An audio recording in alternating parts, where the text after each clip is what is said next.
The healer's hands were shaking when he extended the scroll, and Ilara did not make him wait any longer. She picked up the quill from the inkstand at the edge of the table and pressed her name to the bottom of the document in one clean, unhurried motion.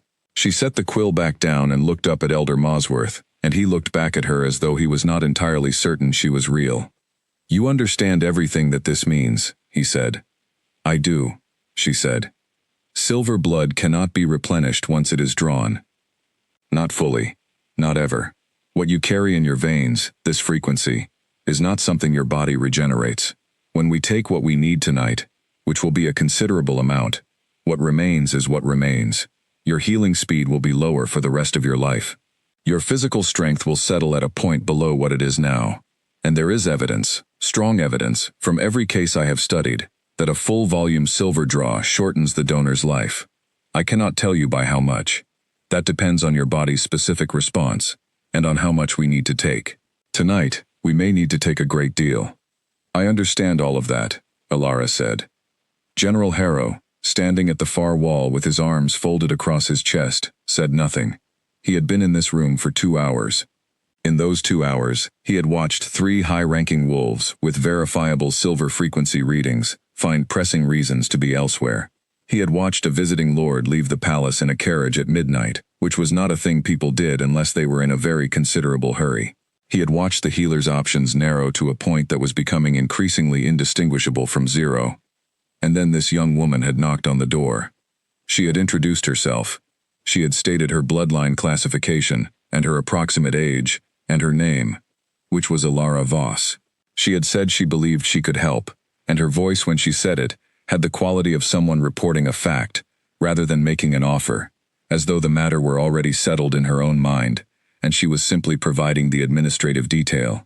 Elder Mosworth had tested her. He had tested her 3 times, because the first result was too clean to trust without confirmation. All 3 tests came back identical. She was exactly what she claimed to be. He had produced the scroll. She had signed it before he could finish the first warning. General Harrow watched her now as she sat in the chair they had brought from the corner of the room. She held her arm out with the same calm she had shown since she walked through the door. She breathed evenly. She did not look at the instruments in Mosworth's hands. She looked at the narrow window above the table, where the sky was the particular dark blue that belongs to the last hour before dawn, when the darkness has begun to thin, but has not yet admitted that morning is coming. Harrow had met courageous people in 30 years of military service. He had met people who were brave because they did not understand the danger, and people who were brave because they understood it perfectly and made a different choice anyway. He had learned to tell the difference. This woman understood the danger. She was making a different choice anyway, and she was doing it with the kind of settled, matter-of-fact composure that he associated not with bravado, but with people who had thought through a decision completely and were no longer arguing with themselves about it. He did not know what to do with that, so he stayed at the wall and watched. The Alpha King lay across the hall. Kalen Draven had sustained a poisoned blade wound at the eastern border 4 days ago, a wound that the Royal Medical Team had classified, after 2 days of unsuccessful treatment, as potentially fatal. The compound on the blade was not one that responded to conventional remedies. It worked quietly, systematically, dismantling the body's natural defenses from the inside, while leaving its victim's surface symptoms deceptively mild, until the damage was already far advanced. Silver blood was the only known intervention at this stage. Silver blood was also something you could not demand from a person, could not take by force, could not manufacture or obtain by any means except the voluntary agreement of the rare individual who carried the frequency. The biology of it was old and specific and not fully understood, but what every healer knew was that an unwilling donation did not work. The frequency collapsed the moment the agreement did. Everything depended on a person walking through the door. A person had walked through the door. Ilara had not set out to be that person. She had been on her way to the Eastern Council office with a stack of correspondence that was due by first light. Standard work. The kind she had been doing since she arrived at the palace a year ago on a competitive scholarship for analytically gifted wolves regardless of bloodline rank. She had come from an Omega family in the eastern border settlement, and she had come alone, with 1 trunk and a letter of reference and a very thorough understanding of administrative law. She had not come expecting significance. She had come expecting work, which was what she found, and which suited her. She had been walking the lower corridor at midnight, in no particular hurry, when she heard the healer's voice through the infirmary door. The words silver blood had stopped her feet before her mind gave the instruction. She had stood in the corridor for the better part of a minute. She had looked at the stone wall in front of her. She had thought about everything she understood about what a silver blood donation at full volume would mean for her body, because she had researched this topic carefully in the palace archive 3 months ago, when she first understood that her frequency was strong enough to be medically useful, and she had wanted to know what that actually meant. She had stood there and thought about all of it, and then she had knocked on the door. The process of drawing silver blood was a particular kind of experience, different from any other loss she had known. It was not like cutting away something that hurt. It was like watching a lit room dim, slowly, lamp by lamp, not going dark but becoming something quieter and lower than what it had been. She felt the brightness of herself, some central quality that she had never had a name for until it began to leave, turned down by degrees, and she breathed through the descent the way her mother had taught her to breathe through difficult things, steadily, continuously, without allowing the lungs to forget what they were supposed to be doing. She thought about her parents, her mother, Clara, who grew a garden that produced more hope than vegetables, and who hummed while she cooked, and who had a laugh that sounded like a door opening on something pleasant.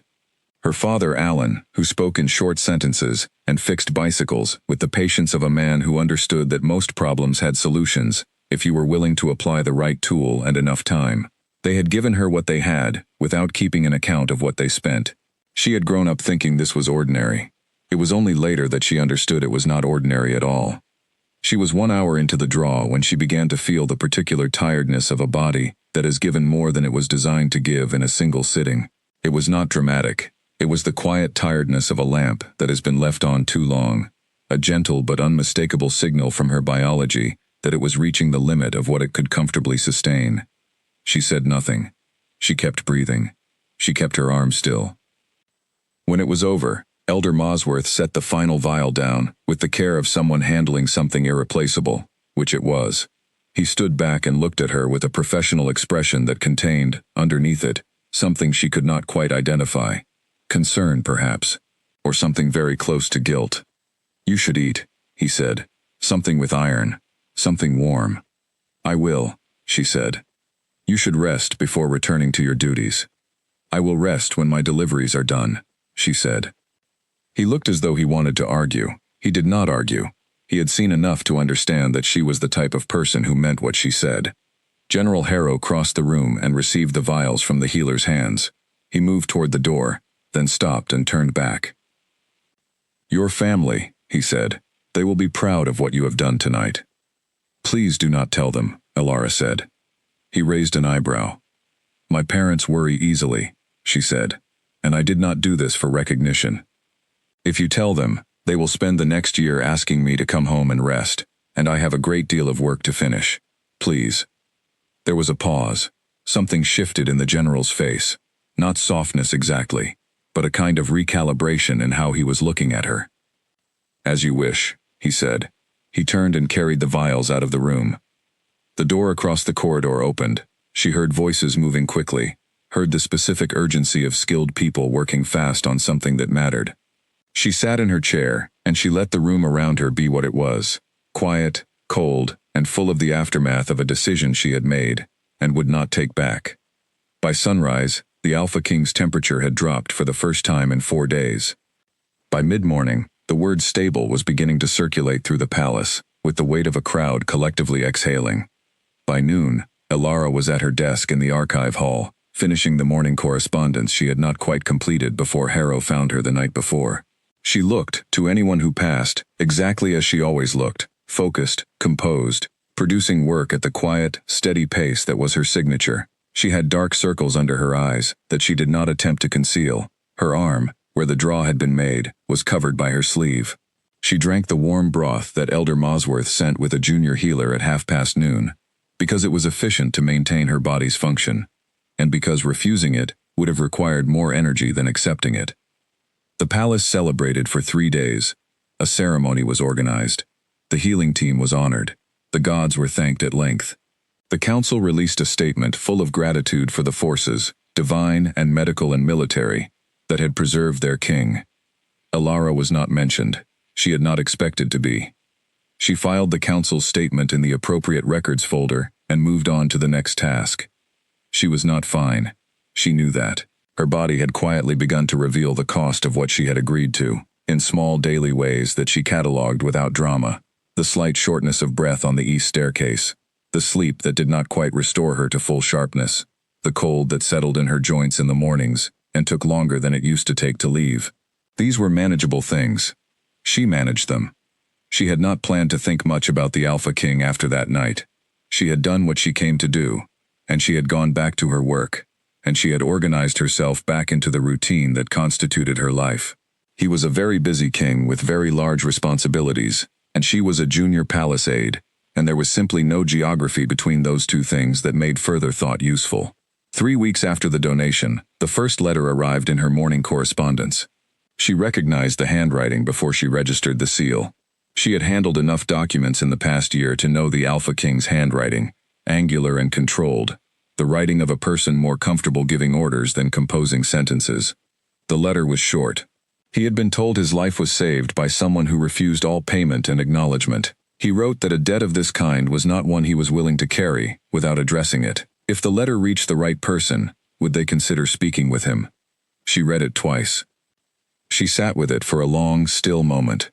She put it in the bottom drawer of her desk, locked it, and went back to work. The second letter came 3 days later, even shorter. 3 words. I know it was you. She stood at her desk in the morning light and read them. The palace moved around her on all sides, voices in corridors, wheels on stone, the distant sound of the training yard, and the nearer sound of boots in the hall outside her door. She stood in the middle of all of it and held a page with 3 words on it and felt, for the first time in her 23 years, the specific and unmistakable experience of being precisely found. She had not known, before this moment, how much the absence of that feeling had cost her. She had organized herself so thoroughly around not needing it that she had stopped registering the space it might have occupied, and now here it was, in a 3-word sentence in angular handwriting, and it moved through her like the first real note of music through a room that had been very quiet for a very long time. She locked that letter in the drawer with the first one. She went back to work. Her hands trembled, finely and almost invisibly, for the rest of that week, and she noted it the way she noted everything, carefully, honestly, without letting the trembling show. She did not reply to either letter. She told herself this was sensible. She told herself that she was a junior palace aide from an Omega family, and that she had made a choice she stood behind, and that responding to a letter from the Alpha King would change the shape of her life, in ways she could not predict, and almost certainly could not afford. She told herself this every morning for 2 weeks. Every morning it was true, and every morning she also unlocked the bottom drawer, for no reason she could name, and looked at the 2 letters lying there, and then she locked it again, and began the day's work. Sensible people had feelings they did not act on. That was what made them sensible. She was very sensible. She had worked at it for years. What she had not worked at, and what she had no practice with, was what came after the feeling of being found, when you chose not to be found, and had to live inside that choice indefinitely. She found that it was manageable. Most things were, if you kept moving. She kept moving. 5 years is a long time to become essential, without becoming visible. Elara had accomplished it the way she accomplished most things, consistently, methodically, without making a production of any of it. She was 28 now, and her title was Senior Council Aide, a designation that sounded moderately important, and was, in practice, considerably more important than it sounded. She sat in the 3rd chair from the end of the long council table, close enough to reach any document quickly, far enough from the head of the table to be overlooked if someone was not specifically looking. She had the broadest reading list of anyone in the wing, and the smallest signature on the most documents. She could find any record in the archive in under 4 minutes. She could read treaty language in 3 diplomatic scripts and draft responses in 2. She had, in the past 18 months, quietly resolved 2 trading disputes, a land boundary conflict, and 1 potential succession crisis in a minor allied pact, all before they became large enough to require the council's direct attention. Lord Calder, the head of the council, had said once, only once, in a meeting she was not supposed to be in, that Ilara Voss was worth 10 political secretaries and a library. He had said it to General Harrow, who was still in his post, still wearing his scar, and who had looked at the door of the room where she was working, and said nothing at all. She did not know either of them had said it. She was not in the habit of listening at doors. What she was in the habit of was arriving before anyone else and leaving after most. The archive hall was hers in the quiet hours of the morning, and she moved through it with the ease of someone in a space that had been organized according to her own logic. She knew where everything was, and she knew where everything should be, and she spent a quiet hour every Friday afternoon, making sure those two things remained true. She was, in the private assessment of everyone who worked near her, unnerving in the most useful possible way. She did not miss details. She did not forget things. She did not make procedural errors. She was also not cold, not unfriendly. She said good morning, and she remembered colleagues' family situations, and she laughed at appropriate moments when people said something genuinely funny. She was just extremely and almost unsettlingly competent, and she wore it so lightly that people often did not realize it until they needed something done urgently, and looked around, and found that she had already done it.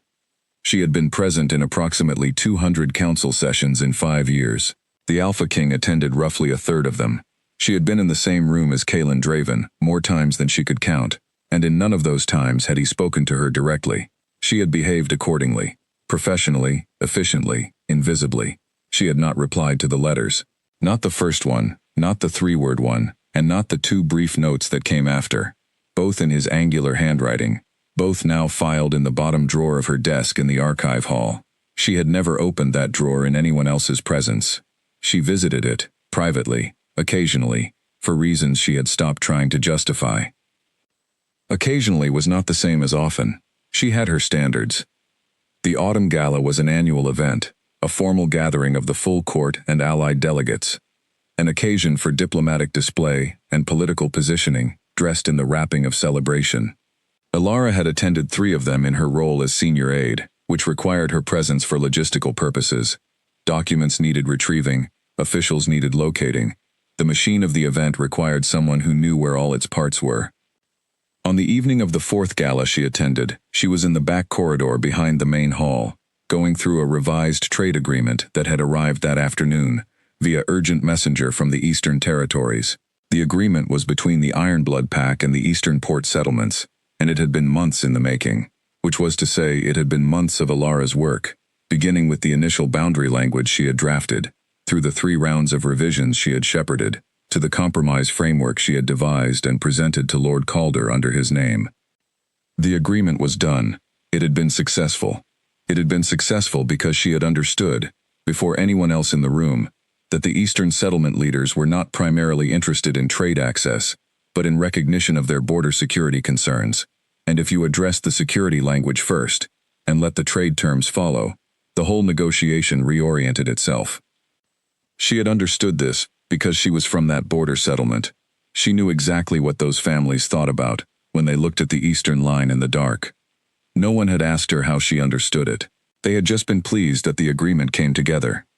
She was standing in the back corridor with the revised final copy spread on a small table, annotating the margin with 3 points that needed clarification before Lord Calder signed, when the sound from the main hall changed. Crowd sounds had textures. Ilara had been listening to them for 5 years, and she could read them the way she read documents, by pattern and frequency, by what was present and what was absent. This sound was not the ambient murmur of a celebration midstream. It was the specific, sharpened attention of a large crowd orienting toward a single point. She looked up from the trade agreement. Through the arched entrance at the end of the corridor, she could see the edge of the dais, where formal announcements were made. She could see the back of Kaelin Draven's shoulders, the set of them that she recognized even from this angle, after 5 years of being in rooms behind him. He was standing at the center of the dais, and the hall had gone very still. She picked up her annotated document and walked to the archway. She stood to one side of it, in the shadow, where she could see without being seen, because that had become, without her entirely noticing, a habit. His voice carried well. He had a voice that carried well naturally, the kind that did not need to be raised to fill a room, because the room already gave way to it. He was announcing his chosen mate. The woman's name was Seraphine Vale, Lady Seraphine Vale, daughter of the Eastern Alpha. The crowd erupted with the specific sound of relief and delight and political satisfaction from people who had been hoping for this news and could now fully allow themselves to show it. Seraphine was standing slightly behind and to the right of Kaelin on the dais. She was tall and poised, with the specific ease of someone who had known since childhood that she would eventually stand in a room like this. She was wearing deep gold. She looked, in every sense, like the person who was supposed to be standing there. Alara watched for approximately 10 seconds. She looked at the document in her hand. She looked at the 3 annotation notes in the margin, the 3 points that needed clarifying before the signature. She looked at the trade agreement that had taken months, and the specific understanding of a border settlement she had grown up in, and a conversation framework she had built from nothing. She set the document on the table at the edge of the archway. She weighted it with the small inkstand from the shelf above. She collected her coat from the hook where she had left it. She walked down the back corridor toward the east exit. She passed 2 servants and nodded to both of them. She pushed open the east door and went out into the cool autumn air. It was a clear night, the kind where the stars are so numerous they begin to look deliberate. She stood in the courtyard for a moment, in the quality of evening light that she liked, the one that made everything look like it was made of something more permanent than it actually was. She breathed. She did not cry. She had not cried in a very long time, and she had no reason to start now, because nothing had happened. Not to her. She had delivered correspondence in the evening, and heard an announcement, and left, and none of those things were events that required tears. She breathed the autumn air, and looked at the stars and thought, I knew this would happen. She had not known specifically, but she had known in the way that a person knows the logical conclusion of a situation they have been watching from a distance for a long time. Kaelin Draven was the Alpha King. He needed an alliance. The eastern border had been a diplomatic priority for 3 years. She had been the one to read the political landscape clearly enough to know that a formal mating bond between Iron Blood and the East would settle things that a trade agreement alone could not. She had even, 3 months ago, submitted an anonymous analysis to the council, suggesting the diplomatic benefit of such a match. She had done this. She had known what it meant. She had done it anyway, because it was the right thing for the kingdom, and because she was, at the end of everything, a person who did the right thing for things larger than herself, even when those things cost her something she had not fully admitted she was paying. She stood in the courtyard, until the chill became too specific to ignore. Then she went back inside through the east door, through the corridor where her annotated trade document sat waiting on the table, which she collected without slowing her step. She went back to her desk. She filed the notes. She marked 3 action items for morning. She turned off her lamp. She walked to her quarters along the north corridor, which she had not walked before, because she always took the east route, and she had taken the north tonight simply because it was different. Difference, she had found, was useful on the nights when the familiar felt like too much to carry.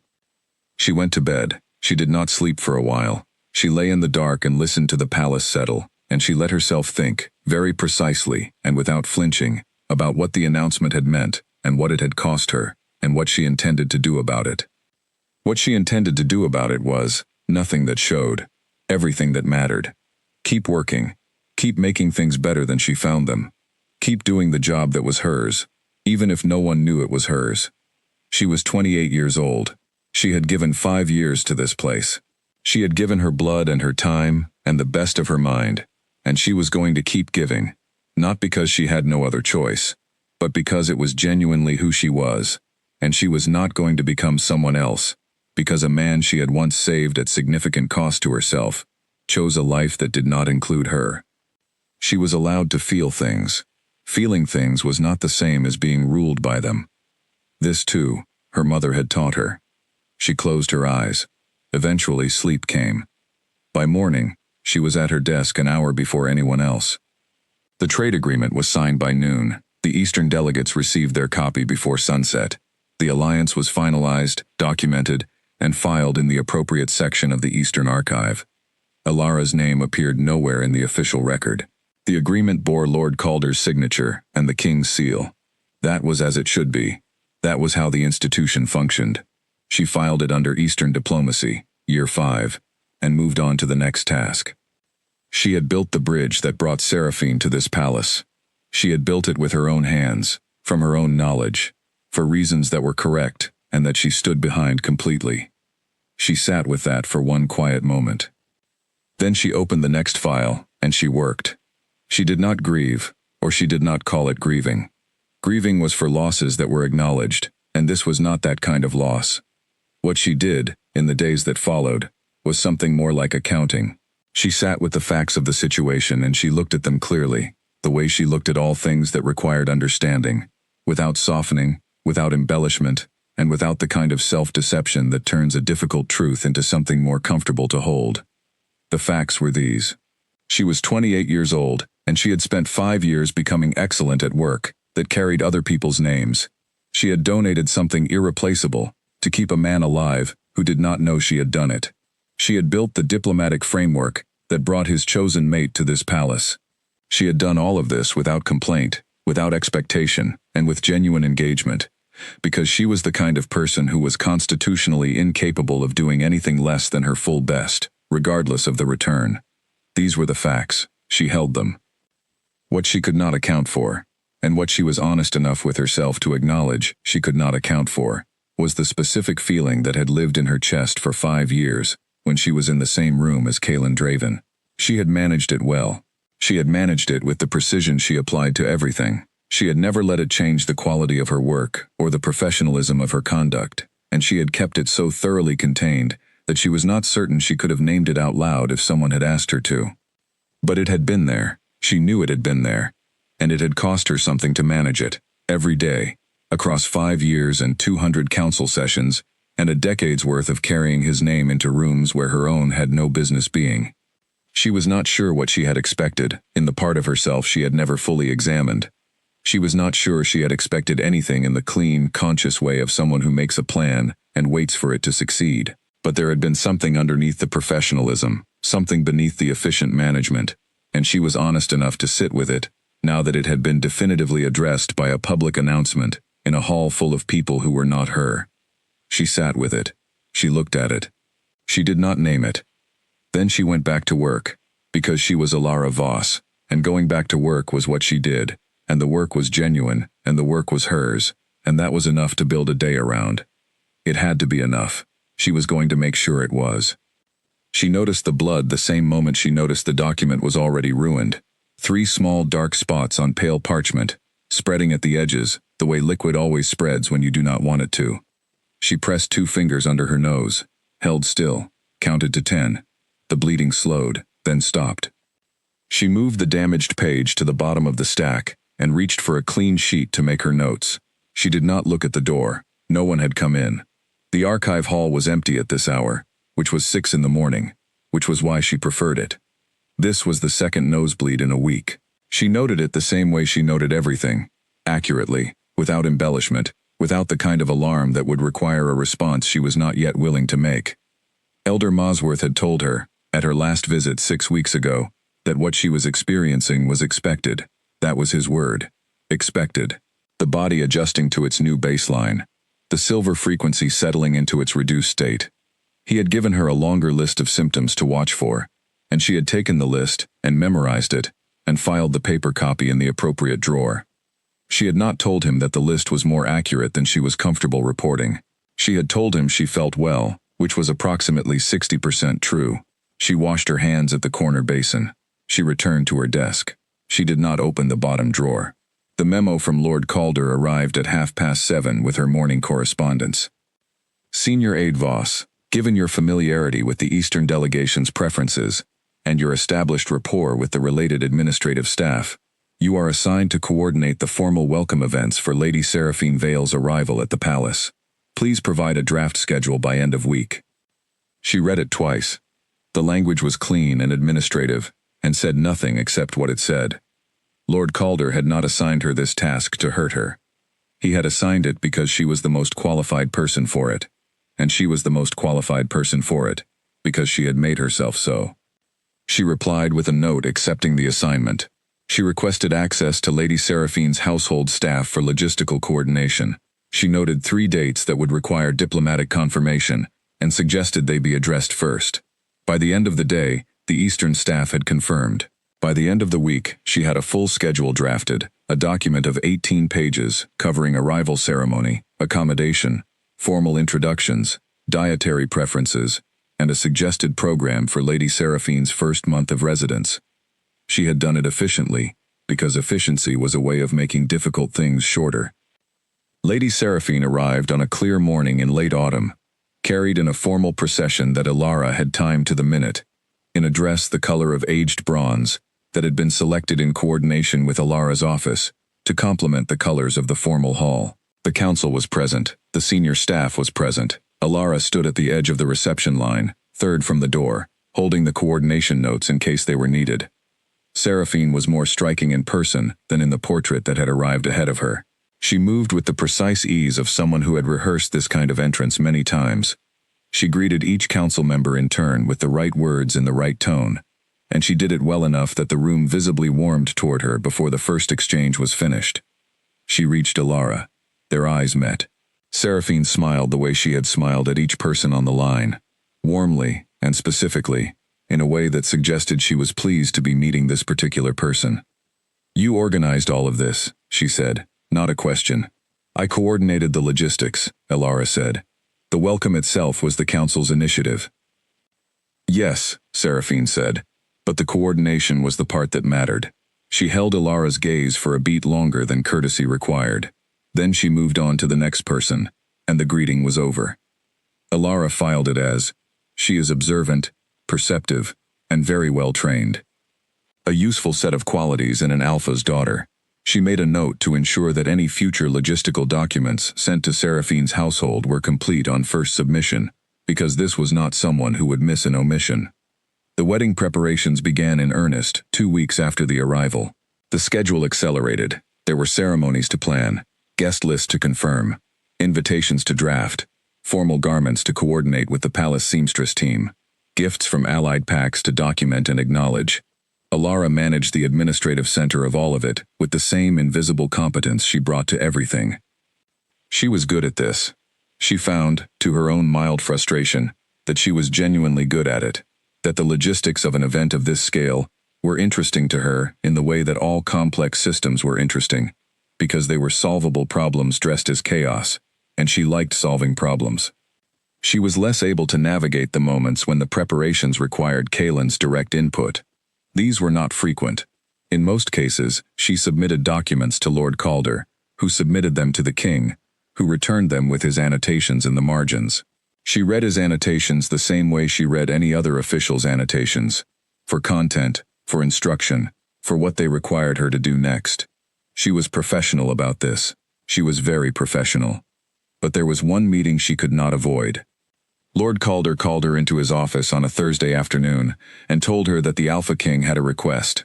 He had been unable to find the right language for his formal vows, the public words he would speak at the ceremony, and he wanted someone to help draft them. He had specified, through Calder, that he wanted them written by someone who understood not just ceremonial language, but the actual political weight of what the vows represented, the alliance they sealed, the commitment they encoded, the future they put into words. Lord Calder said, "He asked for you specifically." Ilara was quiet for a moment.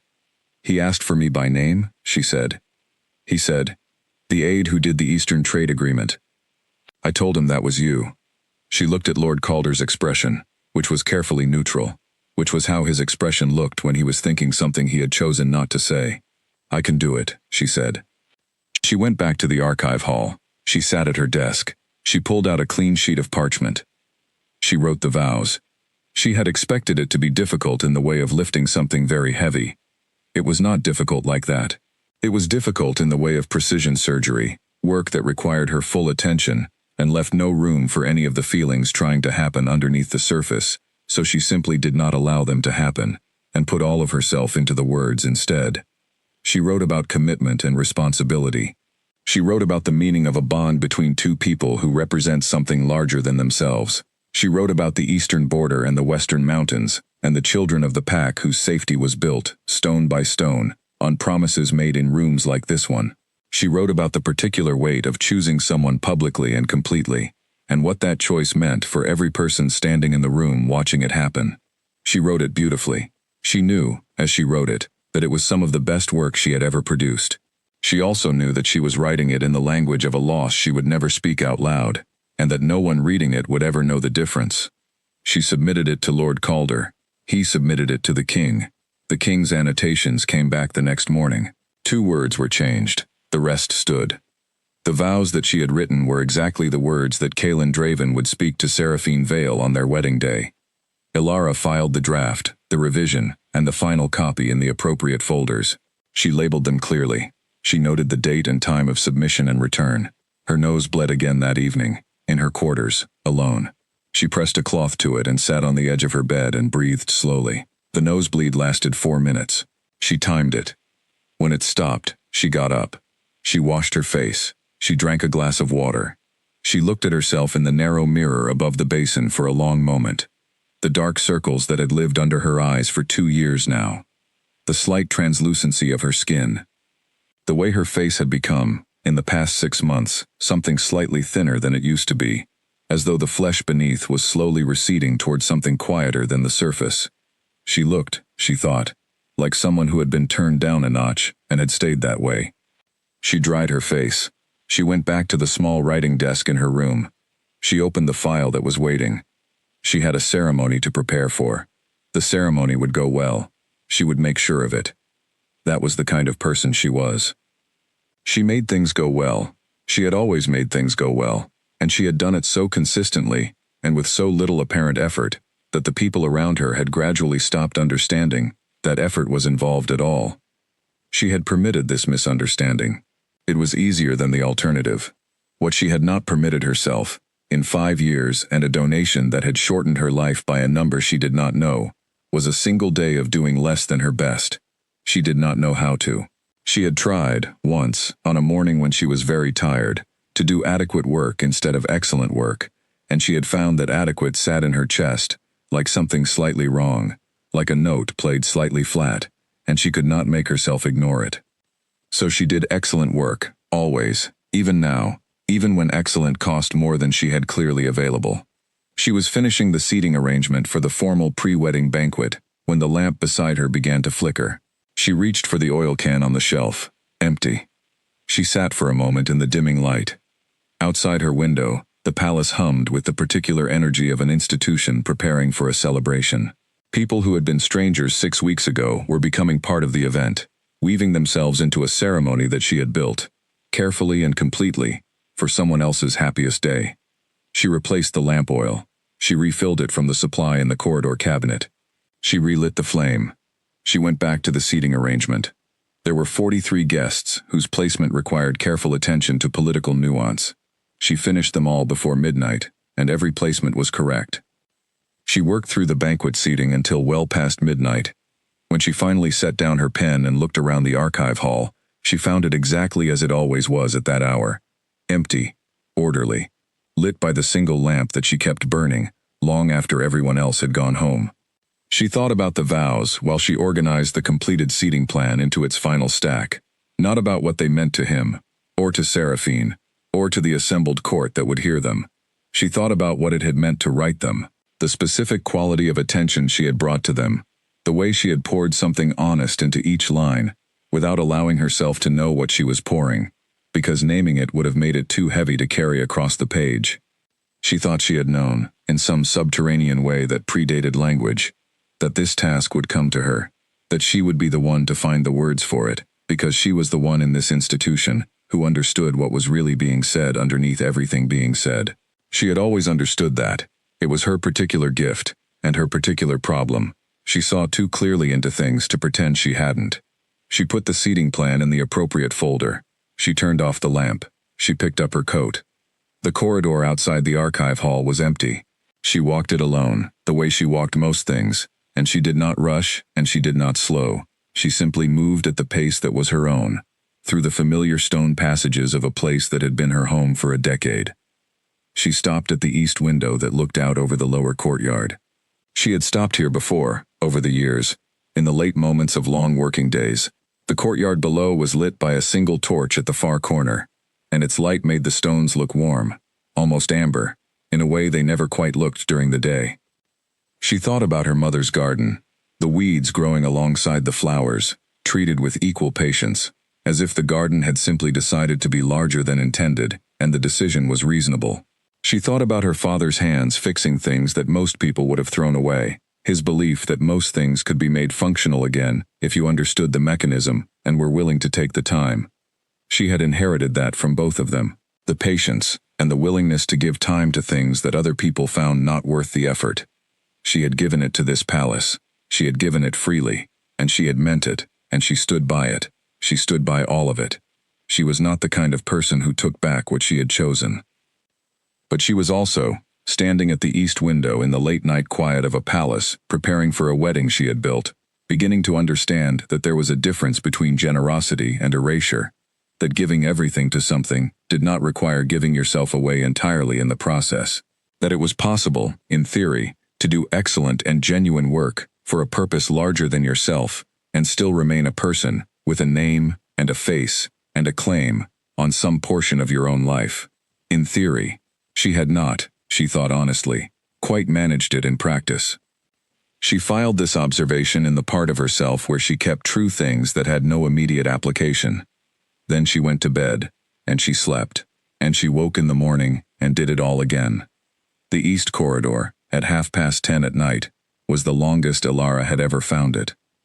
She had been managing a particular sensation for several weeks now, a sudden and complete draining away of equilibrium that arrived without warning and left her with one option, which was to sit down immediately wherever she happened to be. She had become skilled at positioning herself near things she could lean against. She had mapped every chair, every wall protrusion, every wide sill in the sections of the palace she regularly walked, and she moved through those areas with a quiet, continuous awareness of what was available if she needed it. Tonight she had not positioned herself carefully enough.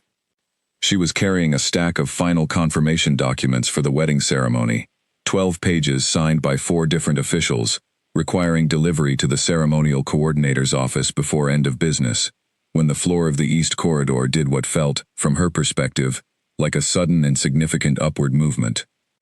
She knew, intellectually, that it was her knees giving way. She understood what was happening. Her understanding did not prevent it.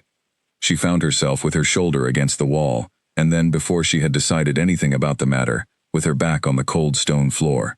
The documents had scattered. Several pages had drifted toward the far wall, arranged in a fan shape on the flagstones, very organized looking for something she had just dropped. She lay still for a moment. She assessed. Nothing broken. Her head had not struck the floor.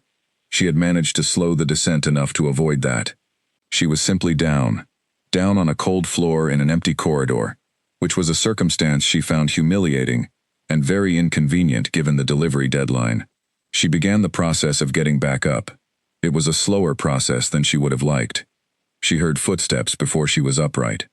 Coming from the south end of the corridor, unhurried, the specific rhythm of someone going somewhere without urgency, she calculated that she had approximately 8 seconds to be on her feet before whoever it was came around the corner. She did not make it. Seraphine Vale came around the corner and stopped. She was alone, which was unusual since her household staff typically accompanied her, and she was still in her evening dress, which meant she was coming from one of the formal dinners that were now a weekly occurrence as the wedding preparation entered its final stage. She stood at the end of the corridor and looked at Ilara on the floor of it, and her expression went through several changes that happened too quickly to catalog fully. What settled was something very still, curious, precise. She crossed the corridor slowly. She crouched, not to help, but to look. Her dress pooled on the flagstones. She was, close up, even more striking than at a distance. All that composed beauty and deliberate presentation, and those sharp, interested eyes. "You are the one who organized my welcome," she said. "Yes," Ilara said. She was sitting now, back against the wall, 3 of the nearby document pages collected in her hand. Her voice was steady. She had decided her voice would be steady. "You have been running the coordination for the entire ceremony." "Most of it." Seraphine's gaze moved to Ilara's hands. In the dimmer lamplight of the corridor, something was faintly visible at the tips of her fingers. A trace of silver luminescence, barely present, barely detectable unless you had sharp eyes and knew what to look for. The residual frequency of a silver blood donor, whose body had moved below a certain threshold. Seraphine had sharp eyes. "So you are the one who saved him," she said. A conclusion, arrived at from evidence, stated without softening. Alara said nothing. "How inconvenient," Seraphine said, very quietly. "That must be for you." She said it without cruelty. That was the particular quality of it that lodged somewhere deep and stayed there. She said it the way you say something that is simply, observably true, without heat or malice, just the remark of someone who sees a situation clearly and has no particular reason to pretend otherwise. She stood. She straightened her skirt with 2 precise movements. She looked at Alara for one final moment, and in that moment, Alara could see that Seraphine was not going to report what she had found. Not because she was kind, because it was not useful to her. She had assessed the situation and determined it required nothing from her. She stepped past. Her footsteps moved down the corridor, around the corner, and away. The east corridor was empty again. Alara sat on the floor for a full minute. She gathered all 12 pages. She placed them in order. She got to her feet using the wall as she needed to, and stood until her balance was reliable. Then she walked the remaining 30 meters to the ceremonial coordinator's office and delivered the documents before the deadline. The coordinator thanked her and noted the delivery time in his register. She walked back to her quarters by the longest route available, through the north corridor and the side passage behind the kitchens, because it had more walls to be near, and tonight she preferred that. In her room, she sat on the edge of her bed and she looked at her hands. The faint silver light at her fingertips was still there, a symptom she had been watching for 2 months, a sign. Elder Mosworth had told her in careful, qualified language that the body was approaching the lower end of sustainable function. She had been fighting it. She had been eating the foods on Mosworth's list and sleeping the required hours and taking the supplements he had prescribed and generally bringing the full force of her considerable discipline to bear on the problem of keeping herself operational. It had been working, more or less, in the sense that she had remained operational. But operational was not the same as improving, and she had understood for several weeks that the curve she was on was not one that discipline alone could reverse. She sat on her bed, and she thought about the corridor floor. She thought about Seraphine's expression. She thought about 12 pages of wedding documents delivered before deadline. She thought about who she was. She had come to this palace alone, at 18, with 1 trunk and a letter of reference, and the specific belief that she had something to offer that was worth offering. She had spent a decade offering it, quietly, without her name on it, without recognition, without complaint. She had given her blood to save a man who did not know her. She had written the words he would speak to another woman. She had planned the ceremony that would make that woman his mate, and she had done it well, because she was good at doing things well, and because she could not, in the end, bring herself to do something badly, even when doing it well, cost her something she could not measure. She was tired. She had been tired for a long time, in the particular way of a person who has been carrying something heavy and has finally, slowly, become aware that their arms are shaking. She was not afraid of what was happening to her body. She had made that decision already, or the beginning of it, months ago when she first understood the direction of the curve. Fear required believing there was a different outcome available, if only you acted correctly. She understood now that the outcome had been settled the night she signed the scroll. What she was, sitting on the edge of her bed in a quiet room in the palace, was clear. She was not going to spend what remained in a state of resistance to something already decided. She was not going to give the last of her energy to fighting a tide that had been rising since the night she donated. She was going to do what she had always done. She was going to finish her work. She had 6 pending items on her desk in the archive hall. She had a border security report she had been building for 3 weeks, a piece of work she was genuinely proud of, the kind that would matter long after she was done with it. She had transition files to prepare, organized clearly enough that whoever came after her could pick everything up without confusion. She had a letter to write to her parents. She had been composing it in her mind for several days. She knew what it needed to say, something true, something warm, something that read, when they read it again later, as a conclusion rather than a departure. She had done these things before in a professional sense, closing cases, wrapping projects, making sure nothing was left dangling. She could do them for herself too. She was, if nothing else, thorough. She made the decision fully on the edge of that bed, with the silver light fading at her fingertips and the corridor floor still in her memory. She was going to stop fighting the decline, and redirect what she had left toward the things that still had outcomes she could affect. She got up, she washed her face, she sat at her small writing desk, and opened the first of the pending files. Outside her window, the palace was settling into night. Somewhere across the building, in chambers she had furnished on paper, Seraphine Vale was preparing for the role Ilara had spent months making ready, and somewhere in the formal wing, behind a door she had never entered, and would not enter now, the man she had saved was living the life that she had helped keep intact. She turned the page, she made a note, she turned the next one. Her hand was steady, steadier, she thought, than it had been in a while. She had heard somewhere that the body quieted when the mind finally agreed with it. She had found this to be true. She worked until the lamp went low, and then she refilled it, and then she worked some more. The night was long, and the work was there, and she was, for as long as she had left, exactly who she had always been. That was not nothing. That was, in fact, everything she had.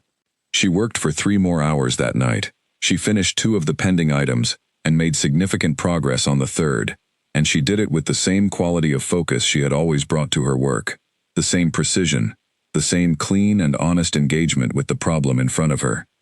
She thought, while she worked, about the border security report. It was nearly finished. 2 more sessions would close it out, and she wanted to close it out well, because it was the piece of work she was most proud of in the past 10 years. Not the treaty language, though that had been good. Not the vows, though those had been better than they needed to be. The border report was the fullest expression of everything she knew, and everything she had taught herself, and she was going to finish it correctly, and it was going to matter for a long time. She thought about Elder Mosworth's lists, the symptoms she was meant to watch for, and the point at which each became significant. She ran through them, with the detached efficiency of someone taking an inventory. Some were present. Some had been present for a while. She had been managing them without reporting the full picture, because reporting it would have led to a conversation she did not have time for, and to interventions she did not believe would change the fundamental direction of what was happening. She was a person who understood her own situation. That was not resignation. That was information. She thought about Seraphine's words in the corridor. Not with bitterness, she noted, with some interest. She had examined the sentence carefully in the days since, and found, to her own mild surprise, that what she felt toward Seraphine was neither anger nor admiration, but something closer to recognition. Seraphine had seen clearly. She had said what she saw, without dressing it up or down. That was a quality Ilara respected, even when she was the subject of the observation, and the observation was a cold one. How inconvenient that must be for you. Yes, Ilara thought. It had been, on some level, inconvenient. Not in a way she would undo. She would not undo the donation. Not now, not ever. She would not undo the work. She stood behind all of it. But there was a category of inconvenience that was not about the choice itself, but about the asymmetry of the situation. The fact that the person who gave the most in this particular story was also the person least visible in it. That was the thing she was honest about now, sitting at her desk in the quiet night. She was honest with herself about it in the way she had not quite permitted before, when managing it had been more important than seeing it clearly. It was an asymmetry. It was not fair. It was the natural consequence of a series of choices she had made and would not take back, which meant the unfairness was, in a specific technical sense, something she had chosen. But chosen was not the same as comfortable, and comfortable was not the same as right, and she had spent enough of her life pretending those 3 things were interchangeable. She was done pretending that. She was also done spending energy on the gap between what was and what should have been. That gap was real, and she acknowledged it, fully and honestly, here in the late-night quiet, with the lamp burning low and the palace asleep around her. And then she set it down, the same way she set down everything that had no further use, cleanly and deliberately, and she went back to the work. The work was still there. It was still good. It still needed her. That was enough. It would always be enough, not because she had given up on wanting more, but because enough, when it was genuinely enough, was actually a large and solid thing to stand on. She worked until the lamp burned low, then she refilled it, then she worked some more. She came in before sunrise on that final Tuesday, the way she had come in every morning for the past 10 years. She hung her coat on the hook beside the door. She set her satchel on the floor to the left of her desk. She lit the lamp. The archive hall looked exactly as it always looked, orderly, quiet, full of the specific stillness of a room that holds information at rest. She had spent a decade in this room, and it had the shape of her habits in it. The filing system organized according to her logic. The reference books arranged in the order she needed them most frequently. The small lamp set at the angle that gave the best light without glare on the page. She sat down. She had 6 things to do. She read through the list on the note card she kept in the top drawer. The same note card she had written the night before. The same habit she had kept every working day for years. The first item was to complete all outstanding ceremony correspondence and ensure every acknowledgement was signed, dated, and filed. The second was to finish the border security report she had been building for 3 weeks. She was proud of this report, in a clear, honest way. It was a 12-page analysis of Eastern defensive requirements for the next 15 years, grounded in 30 years of historical data, and it was exactly the kind of work that would be retrieved and used by people who would never know who built it. She wanted it to exist. She wanted it to be finished correctly. The third item was to update the Eastern Archive Index so that it was current and navigable by anyone coming in fresh. The fourth was to prepare and label the transition files for the 3 ongoing projects she was managing, organized clearly enough that a replacement could take them up immediately without confusion. The fifth was to write a letter to her parents. The sixth was to clean her desk. She began with the border report.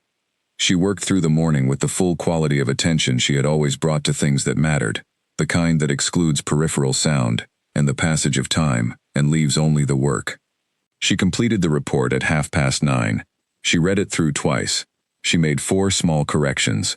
She signed it with her own name, which she did not do with most things, because most things went out under other people's names, and she had accepted this as the institution's nature, and had not argued with it. But this one she signed. She wanted it to exist with her name on it. Just this one.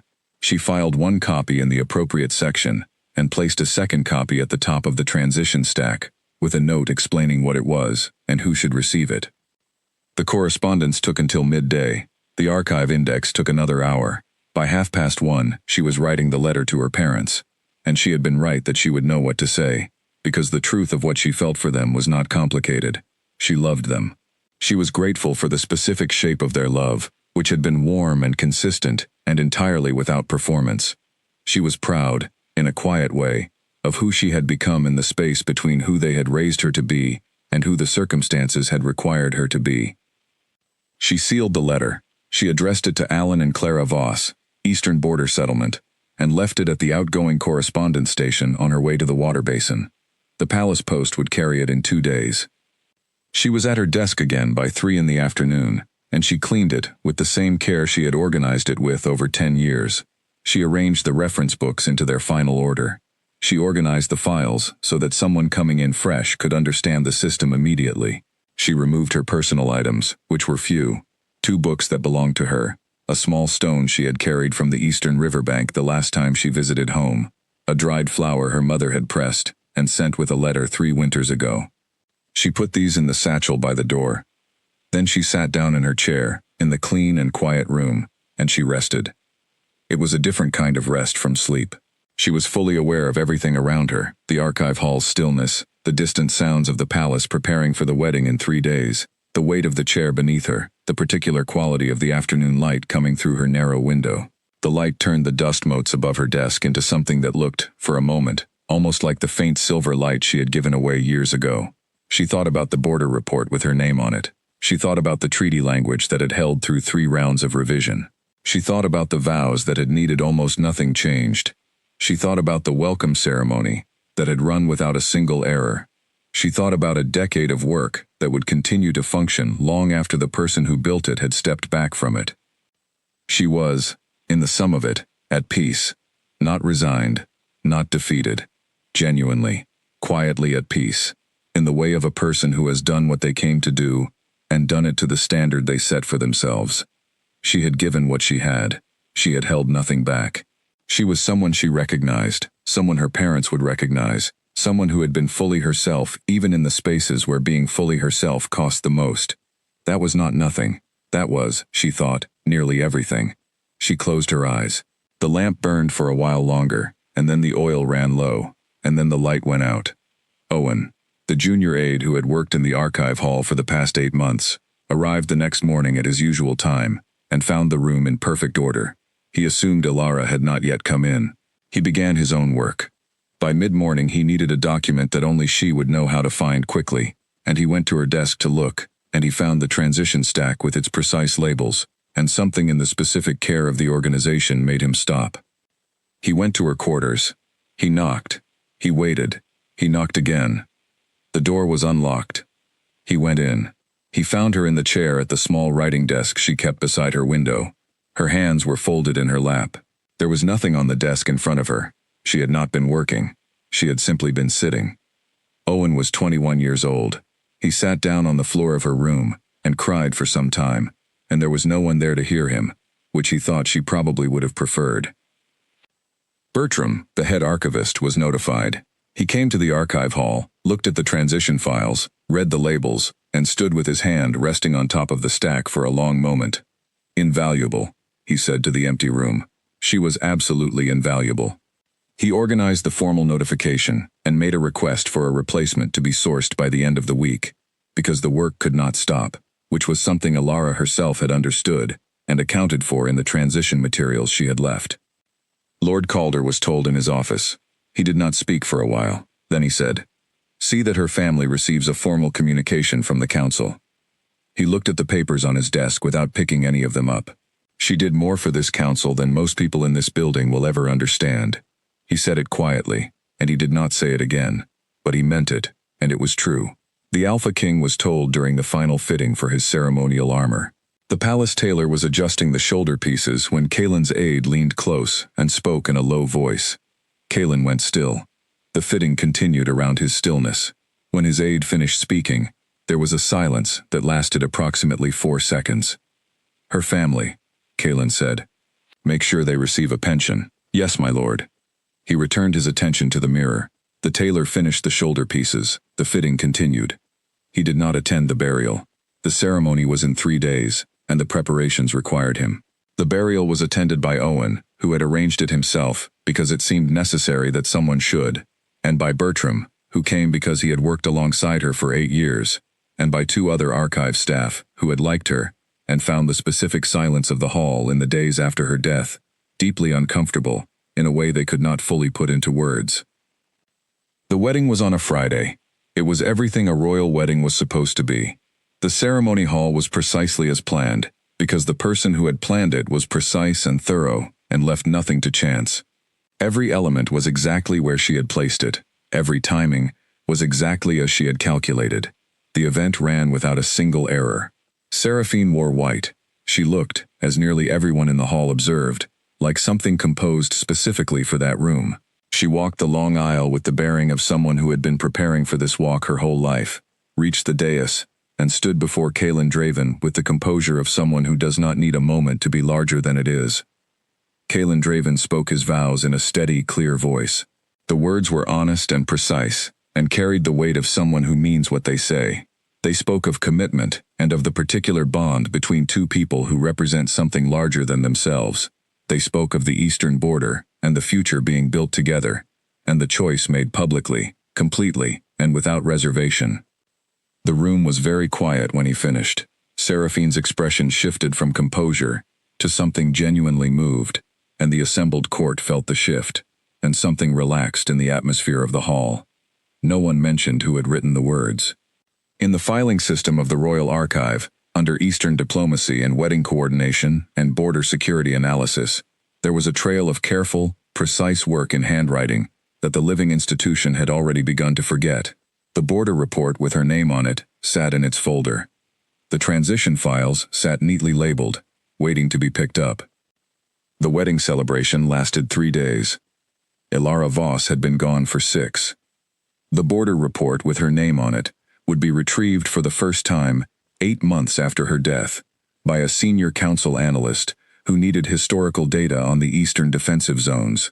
He found the report in the archive and read it through twice because it was unusually good, and he used it extensively in a presentation that Lord Calder later described as the most cogent analysis the council had received all year.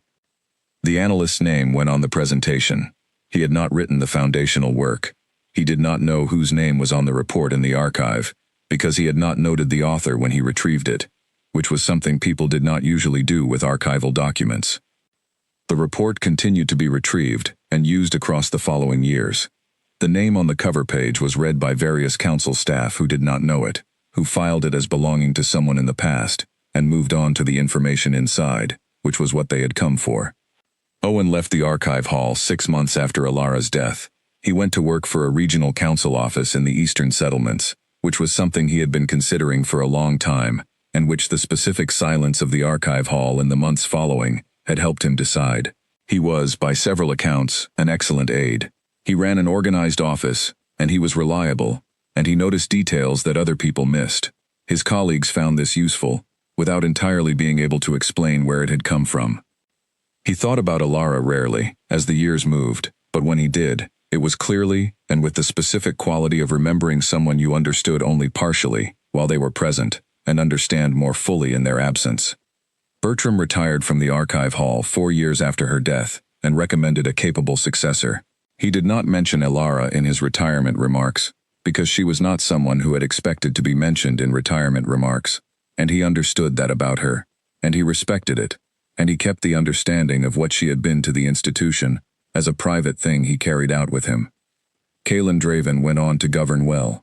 The Eastern Alliance held for many years. The border security that the report with her name on it had outlined was implemented in several of the ways she had recommended, not because anyone connected the recommendations to her, but because the analysis was correct, and correct things have a way of finding implementation eventually. The pension reached her family. Her parents, Alan and Clara Voss, received it with some confusion, because no one had told them specifically what it was for, only that it was from the palace, in recognition of services rendered. Her mother wrote back asking for more detail. The letter was received by a council administrative office and processed and filed without a reply being sent, because that was the institutional response to an inquiry with no active case number. Her mother kept writing, briefly, twice a year, to the same council address, asking simply, what was it that she did? Can you tell me what it was that she did? No letter was ever sent back. Clara Voss continued to tend her garden, the weeds and the flowers both, with the same unfailing patience. Alan Voss continued to fix things that most people considered past fixing. They were, in the manner of good people who have been given something painful to carry, changed by it and not destroyed by it. In the eastern border settlement, in the region whose security framework had been built in part by their daughter's analysis, life continued at the pace of ordinary life. The flowers grew in season, the river ran cold in early spring and warm by midsummer. The children who grew up along that border would have safer childhoods than the ones before them, because someone had understood the mechanism well enough to design the right protections. No one knew who had understood it. But the safety was real. The children were real. And the work, anonymous and exact and entirely characteristic of the person who produced it, endured. She woke up gasping. Not gradually, not with the slow return of someone surfacing from a long sleep. It was a gasp that pulled her upright before she was conscious of deciding to move, both hands gripping the sheet beneath her, eyes open, and trying to make sense of a room that was entirely, completely, fundamentally wrong. The ceiling was low and painted pale yellow, not stone. The light was wrong, warm and diffuse, coming through a window with thin curtains rather than a narrow palace window with its specific pale light. The smell was wrong, cedar, and something cooking downstairs and outside sounds that were the sounds of a city, machinery, and distant voices, and something that beeped in a regular rhythm somewhere down the street. She sat in the middle of all this wrongness and breathed. She was 12 years old. She could feel it before she looked. The specific smallness of the body, its particular weight and proportion, the way everything was configured at a scale she had not inhabited in decades. She raised her hands and looked at them, a child's hands.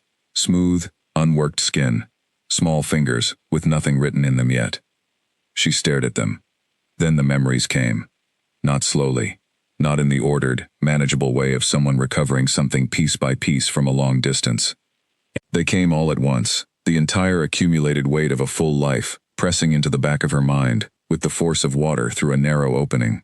The archive hall in the morning, the 2 letters in the locked drawer, the east corridor floor, Seraphine's expression in the lamplight, the lamp going out. And before all of that, Before any of it, the scroll, the quill, the ink of her name drying on a document in a cold room while a healer's hands shook. She pressed the heels of her hands against her eyes. She breathed. She sat in the too small body and the too warm room and let the memories settle the way you let sediment settle in disturbed water, by becoming still and waiting. When she lowered her hands, the room was still there. The pale yellow ceiling, the thin curtains, a small desk in the corner with schoolbooks stacked on it. A pair of shoes by the door, slightly muddy, which told her the person whose body she was in had been outside recently in rainy weather. She was somewhere else entirely. She was someone else, or she was herself, in a different configuration, which was a distinction she did not have the vocabulary for yet. A voice came from below the floor, warm and female, carrying up through the ceiling. "Noah, breakfast is getting cold." Noah. The name arrived with the body, attached to a person who had been building toward existing in her own right, and now had an entire other life dropped into her, without warning. She held the name for a moment. It was not her name. It was also, now, her name. Both things were true at the same time. She swung her legs over the edge of the bed. The floor was warm. There was a small carpet with a faded blue pattern. Her socks were already on. Good, she thought. We have at least that in common. She went downstairs. The woman in the kitchen was her mother in this life, which she understood before she fully registered the face. Warm, quick-moving, with a laugh that came easily. Her name was Helen. The man at the table reading the morning paper was her father, Dennis, who had the careful stillness of someone comfortable in his own thoughts, and who looked up when she appeared in the doorway, and nodded in the way of fathers who show love through attention. "You look pale," Helen said, not looking up from the pan. "Did you sleep badly?" "I slept fine," Noah said. Her voice was different, lighter, younger. She would need to adjust her manner of speaking. No one expected a 12-year-old to sound like someone who had spent a decade in diplomatic service. She sat down. She ate. She looked at the kitchen, at the calendar on the wall, at the window above the sink, at the photographs held to the refrigerator by small round magnets. The ordinary, specific accumulation of a life, lived without ceremony. She thought, I know what this is. I have been in ordinary life before, in the early years before the palace, before the work consumed everything. I know how to move in it. She thought, I am going to build something here, something that is mine. She thought, I am not going to do it again. Whatever the old pattern was, the giving without receiving, the working without acknowledgement, the spending of everything on someone who would not turn around to watch her go, she was not going to do it again, not ever. This was the vow. She made it quietly in the ordinary morning light of that kitchen, over a plate of eggs she could not quite taste through the shock of being alive again, before she was even fully certain what world she was in, or what its rules were. She made the vow first. She would figure out the rest. The world turned out to be human. No packs, no frequencies, no alpha structures or bloodline ranks or silver heritage, just people, in a city, with their ordinary hierarchies and their ordinary kindness and their ordinary cruelties, all of it scaled to what human beings could manage in a single lifetime, without any of the things she had known before. She found this manageable. She had always been good at adapting to the available system. School arrived immediately, and she navigated it with the ease of someone who had effectively already done it. Everything she was being taught felt like a second language she already spoke. She wrote careful, precise essays, and asked questions that occasionally made teachers check their notes before answering, and she was socially careful enough to keep this from being noticed by anyone who would have made it uncomfortable. She made 2 genuine friends in the first year, a girl named Clara, who was funny and perceptive, and saw through most things quickly, and a boy named Leo, who read more than anyone else she knew, and was extremely bad at concealing this. They became the people she ate lunch with and talked to honestly, with the version of herself that was real, rather than the managed version she presented to the rest of the world. She told them nothing about her past life. There was no language for it that would land correctly. She simply was who she was, which was the strange and interesting combination of a 12-year-old girl and a person with a full life's worth of experience behind her, building the one from the material of the other, in a small bedroom with a pale yellow ceiling in a city that was entirely new to her. She was careful about one thing above all else, from the very beginning, herself. She ate when she was hungry. She slept when she was tired. She said no to things that cost her more than they returned. She noticed when she was beginning to make herself smaller, to fit someone else's shape, and she noticed it early, and she named it to herself, and she stopped. She had spent a whole life doing it the other way. She knew what it looked like from every angle. She knew what it produced. She was not going to produce it again. This was not coldness. She did not become someone who kept the world at a measured distance. She was genuinely warm, genuinely interested in people, genuinely delighted by her two friends, and by Helen's easy laugh, and Dennis's habit of reading the same newspaper 3 times before accepting what it reported. She allowed people in. She simply kept herself in the center of her own life while she did it. This was where she had never been before, in the center of her own life. The years moved, and she moved with them, without hurrying. By 16, she was studying 2 additional languages in the evenings, because language interested her in the way it always had, the way meaning moved between cultures, the way the same idea wore different clothing in different mouths. By 18, she knew what she wanted: forensic linguistics and contract interpretation, finding the precise meaning inside a set of words in situations where that meaning had significant consequences for real people. It was, she recognized, the closest this world had to what she had done before. Only this time, her name would be on it.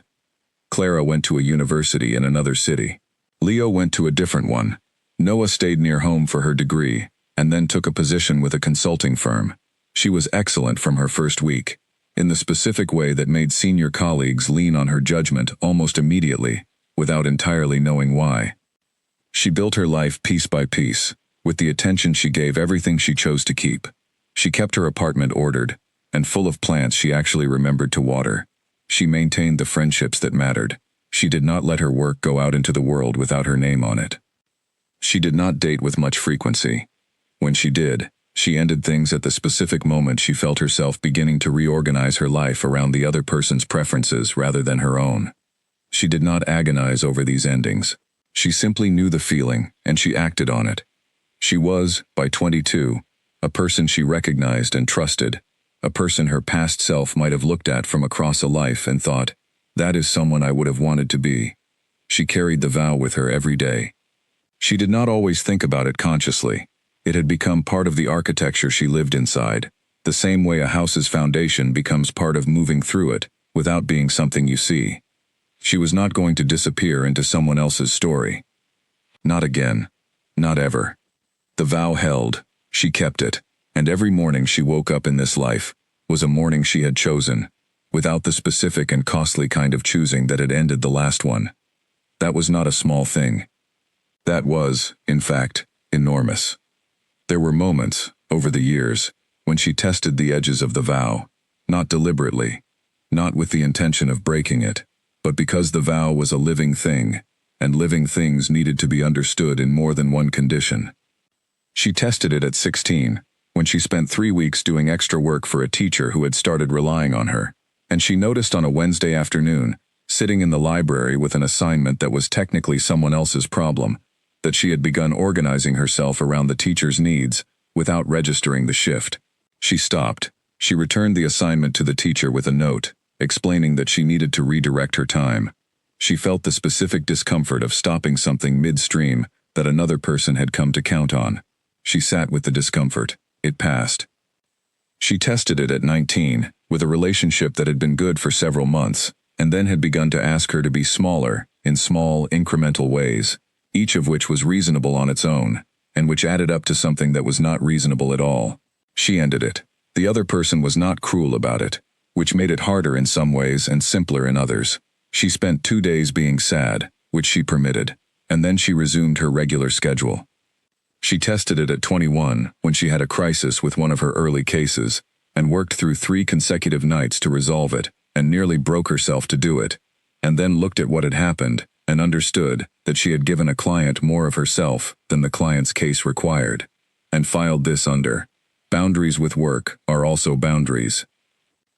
Each test left the vow more specific, more detailed, more clear in its application.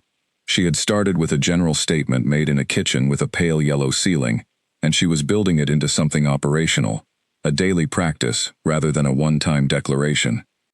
She also built her relationship with Nina during these years, and she found it was the most consistent mirror she had. Nina had the gift of reflecting things back without distortion, of saying clearly and without judgment, "I notice you are doing the thing being whatever version of self-erasure Noah was in the process of at any given moment. She had told Nina more than she had told anyone else in this life, not the full history, which was untranslatable, but the patterns, the tendencies, the shapes of the things she was working against. Nina had listened to all of this over the years, over many Thursday dinners, and had never once suggested that Noah was too much, or too complicated, or too self-aware. She had simply listened and occasionally said, "Yes, that sounds right," or "That sounds like the thing again," and these responses were exactly what was needed. By 22, Noah had built something she could trust. Not a perfect life, not an easy one, but a genuine one, organized around a person she had decided was worth organizing around, herself. The vow was not a wall. She had understood this early, and held on to it carefully. A wall kept things out, but also kept things in, and she was not interested in a life that kept everything out.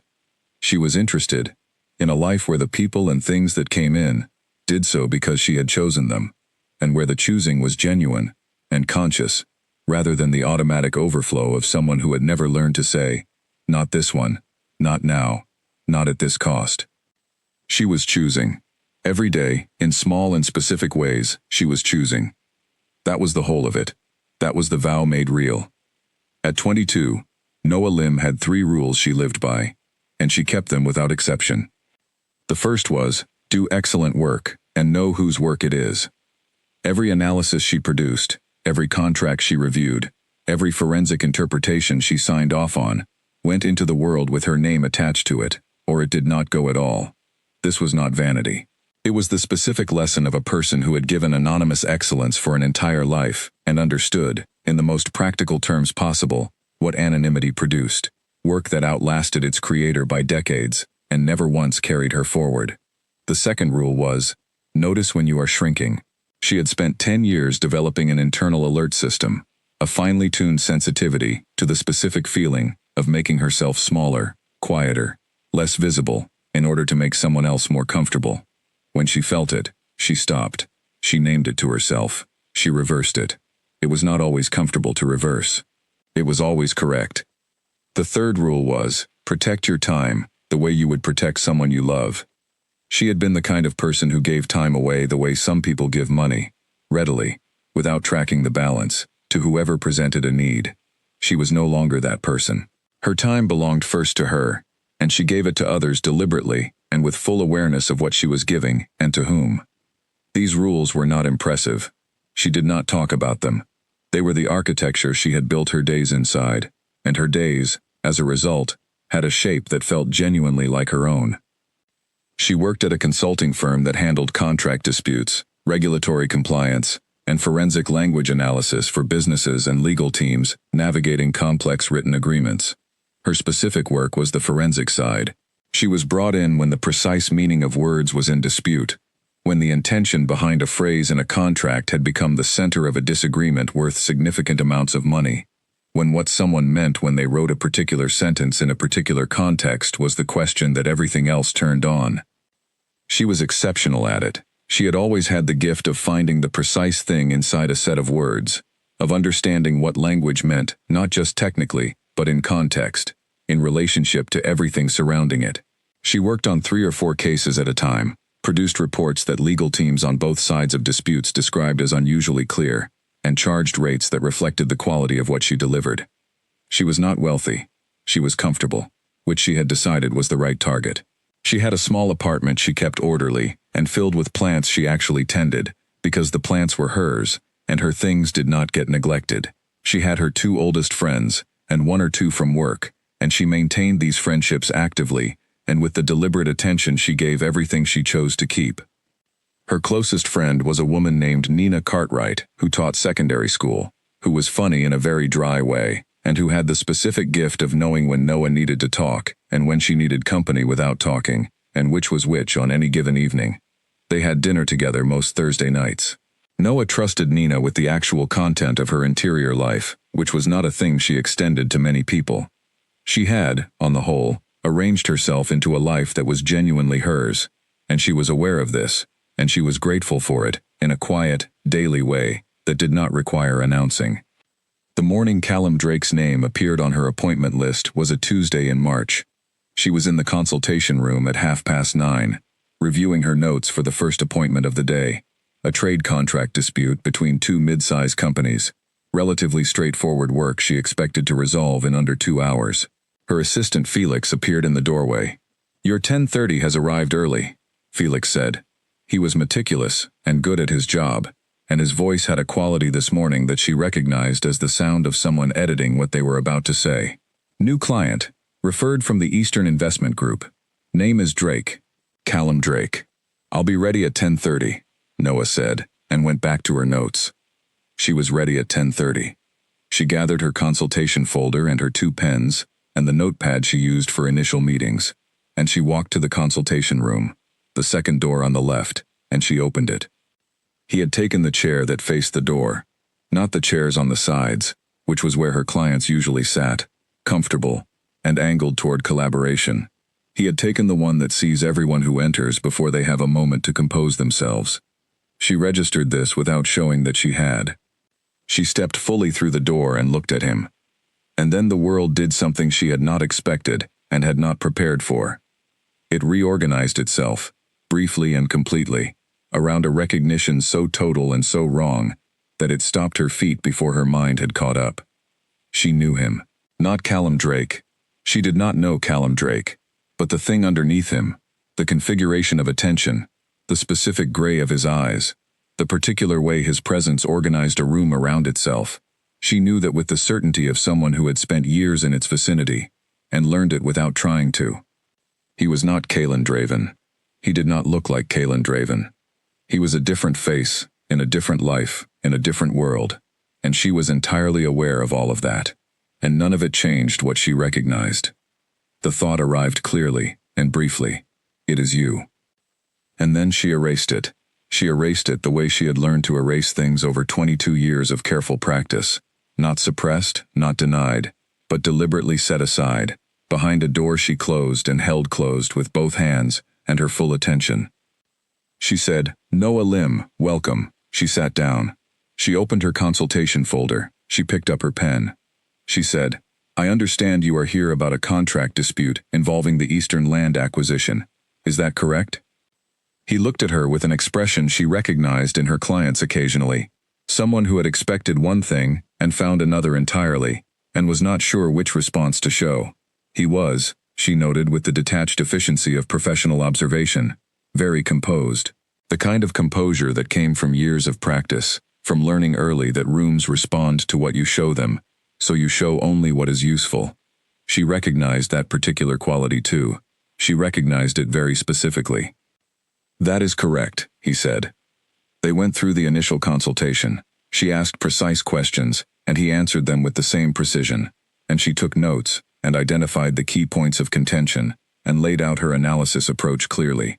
He was a better conversationalist than most of her clients, which was to say he understood what she was asking well enough to answer it directly, which saved time. She did not allow herself to be interested in this. She was professional. She was thorough. She was exact. At the end of the 50 minutes, she closed her consultation folder. She looked at him. "I need to inform you," she said, "that I am not able to take this case." Something shifted in his expression, but only slightly. "A conflict of interest," she said. "I am sorry for the inconvenience.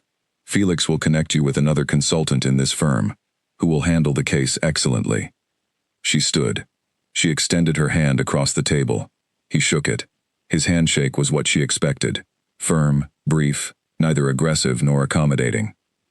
"I do not understand the conflict," he said. "Not aggressive, simply a piece of information he needed." "I have prior knowledge of a related matter," she said, which was not false. "It would compromise my objectivity. The conflict is genuine, and the referral will be excellent." He nodded. He did not look entirely convinced, but he was either too well-mannered or too strategic to press a point he could not verify. She left the consultation room. She walked to her office. She closed the door. She stood in the middle of it for a moment. The morning light came through the window at the angle it always came through at this hour. Her desk was exactly as she had left it. Everything was in its correct place. She sat down. She opened the next file. She picked up her pen. She had a full day of work ahead of her. She was going to do it. She was not going to think about the gray-eyed man in the consultation room across the hall, because she had made a vow 12 years ago, in a kitchen with a pale yellow ceiling, and she had kept it every day since, and she was going to keep it today. She worked. But her hand, for the first hour, was not quite as steady as usual. Not obviously. She doubted anyone else would have noticed. She noticed, because she noticed everything about herself, and she noted it the same way she noted everything, accurately, without embellishment, and without letting it show. Then she steadied her hand deliberately, the way she steadied all things that needed steadying, by applying her full attention and her full intention, and she moved on. The vow was not a feeling. It was a decision. Decisions did not require feelings to cooperate with them. She worked. She finished the first case at 12:30, and moved directly into the second, which was a more complex matter, involving an employment contract with ambiguous termination language. She had 3 cases running simultaneously this week, which was not unusual. She managed them the way she managed everything, with a clear structure and an accurate accounting of where each one was and what it needed next. Felix appeared in her doorway again at 1:30 with a sandwich, because he had decided early in their working relationship that she was the kind of person who forgot lunch on busy days, and he had made it his low-key personal mission to address this. She accepted it with genuine gratitude, because the lunch she was going to forget had been forgotten, and she ate it at her desk over the employment contract, and found 3 significant issues in the termination language that she had not clocked on the first read-through. She wrote up the initial findings. She set the file in the afternoon pile. She moved to the next one.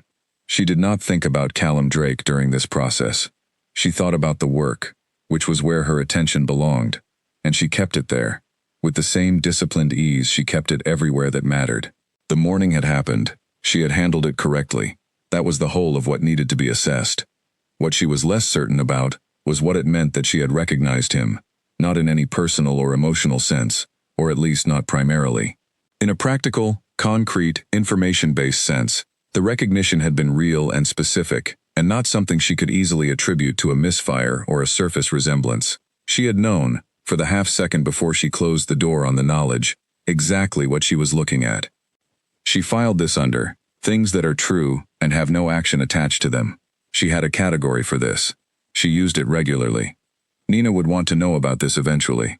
That was something she could see clearly. She would tell Nina when it was the right Thursday, not because she needed advice, but because Nina was the person she processed things with, and things processed better when there was someone on the other side of the table. She thought about what she would say. She thought about the limits of what was sayable, without context, that could not be given. She would say, "Someone walked into a room, and I recognized them from somewhere I cannot explain." She would say, "I handled it correctly." She would say, "I am fine." All of these would be true. None of them would be the whole truth, but they would be the portion of the whole truth that was available in this language, in this life, and she had learned to work within the available portion without finding it insufficient. She was good at finding sufficiency in what was available. She had built a whole life on it. At 5 in the afternoon, she closed the employment contract file, noted her progress, and organized her desk for the following morning. She put on her coat. She said goodnight to Felix, who was still at his desk, and to the one other colleague who was still in the office. She walked home the long way. It was a habit she had kept since her early years in this life, choosing movement over efficiency, when the day had been mentally demanding, giving her body something to do while her mind sorted through what it had accumulated. The city moved around her in the early evening way it always did, and she moved through it, and she was simply and exactly where she was. She was fine. She had handled it correctly. The vow held. She was going to keep it. The written declination arrived on Callum Drake's desk on a Thursday morning, 1 page, addressed to him personally, signed with a clear hand. He read it twice. It said, in precise language, that consultant Noah Lim had identified a professional conflict of interest that precluded her from taking his case. The firm regretted the inconvenience. Another consultant had been assigned and would be in contact within the week. He set it down. He looked at it for a moment. Then he read it a third time. The language was entirely correct. There was nothing wrong with it. It was the specific kind of communication that a professional sends when they have made a decision, have no obligation to discuss it further, and want to extend the courtesy of explanation while making it clear the door is closed. He knew this kind of communication. He used it himself. It was the language of someone who has finished the internal conversation and is now only communicating the conclusion. What unsettled him was not the declination itself. What unsettled him was the moment in the consultation room when she had walked through the door and stopped, just barely, for exactly the fraction of a second it takes for something to register before you decide not to show that it has. He had caught it because he was trained in precisely the same skill. He had spent 15 years in restructuring work, which was another way of saying he had spent 15 years reading rooms, and reading people inside rooms, and reading what the people in rooms were showing versus what they were actually experiencing. The gap between those two things was where most of his useful information lived. She had recognized him, or she had thought she had, and then she had erased it so completely and so quickly that anyone less attentive would have believed it had not happened. He had not recognized her. He was certain of this. He was a man who remembered faces and names and professional contexts with considerable precision, and he had no memory of Noah Lim from any prior meeting. He had checked afterward, with the thoroughness he applied to things that stayed in his mind uninvited. Mutual professional contacts, shared industry circles, events they might both have attended. There was no overlap he could find. They had simply not, by any path he could trace, been in the same room before Tuesday. And yet she had walked through that door, and something had moved across her face, in the space of half a second, that was not uncertainty or surprise, but recognition. Specific, clear, immediately controlled. He found her deeply puzzling in a way that did not respond to the methods he usually applied to puzzles. Most puzzles yielded to information. He had gathered the available information and arrived at no explanation. He sent a formal request through his assistant asking whether Miss Lim would reconsider. He made it clear he was not challenging her judgment, but explaining that he had found the initial consultation valuable and would prefer to continue with the same consultant if possible. He kept the tone correct, professional, polite, with no pressure underneath it. Her response arrived in 48 hours, same clear handwriting, same formal language. The conflict was not one that could be addressed through further discussion. She was confident his case was in excellent hands. She wished him well. He read this one and placed it with the first on his desk. He had, in the space of a week, a small correspondence file from a person he had met once, for 50 minutes, who had been entirely professional and entirely clear, and had shut the door twice with the same calm efficiency each time. He worked with the replacement consultant. The case went well. He did not think about it further in any professional sense. He thought about Noah Lim instead. This was irrational. He was aware that it was irrational. He was also a man who had learned, over 15 years of dealing with situations that did not resolve through logic, that irrationality was sometimes a signal rather than a flaw, that the part of his mind flagging something as unresolved was sometimes the only part of his mind doing accurate work. He had a business meeting near her firm's building 6 weeks later. This was genuinely true. The meeting had been on his calendar for a month, and the location was coincidental in the technical sense that he had not arranged it with any intention. He arrived 12 minutes early and stood outside the investment group's building on the same block as her firm, and he stood there for approximately 30 seconds before he acknowledged to himself, with the honesty he reserved for things he was not proud of, that he had left his schedule unextended this morning on the chance of seeing her. He did not see her going in. He went to his meeting. He came back out and stood on the pavement in the pale March sunshine. Then she came out of the building 2 doors down. Long coat, bag over one shoulder, looking at her phone, walking with the specific momentum of someone who knows exactly where they are going. He had 4 seconds at most before she would pass him at the end of the block. He knew he should not speak. A woman had declined a professional relationship twice with complete clarity, and the reasonable interpretation of that was to let her pass. Noah Lim, he said. She stopped. She turned. When she saw him, her expression did the thing again. That half second where something moved, before the composure settled back into place. This time, underneath the composure, he caught something he had not fully expected. Not just wariness, but the specific wariness of someone who has been in a situation before and knows its exact shape and how it ends. "Mr. Drake," she said. "I am not following you," he said immediately. "I had a meeting in this block. I am leaving it now." She looked at him with the direct, unshifting quality he had noticed in the consultation room. Dark eyes, fully present, not moving around the way eyes do when a person is thinking of an exit. "All right," she said. "I wanted to say in person that I received your response, and I understand it. I will not ask again." She was quiet for a moment. Something moved in her expression that was not quite what he expected. Not relief, not satisfaction. Something closer to the expression of a person who has been bracing for a thing and finds the thing is not what they braced for. "Thank you," she said. And then, before he could say anything further, she walked on. He watched her go for the appropriate number of seconds, which was a small one, and then he turned and went in the other direction. He sat at his desk that afternoon with his hands flat on the surface and looked at the wall across the room, for longer than he usually gave himself for that kind of thing. He had 3 decisions to make today. He made them, in order, efficiently. But something sat in the back of his mind with the specific persistence of an unresolved question. The feeling, which he could not source and could not explain, and would not have admitted to anyone, that he owed something to this woman. Not professionally. Not as a result of anything that had happened between them, because nothing had happened between them. The debt felt older than that, larger. It sat in him, the way a stone sits at the bottom of clear water, visible, specific, entirely without context. He did not know what it was for. He did not know where it came from. He knew that it was real. His colleague Petra worked across the hall from Noah Lim's firm and had mentioned the name in passing once during a lunch meeting. Callum had been telling a story about the contract case and had mentioned the consultant who declined it, and Petra had looked at him for a moment before saying she knew the name. She noticed something when she said it.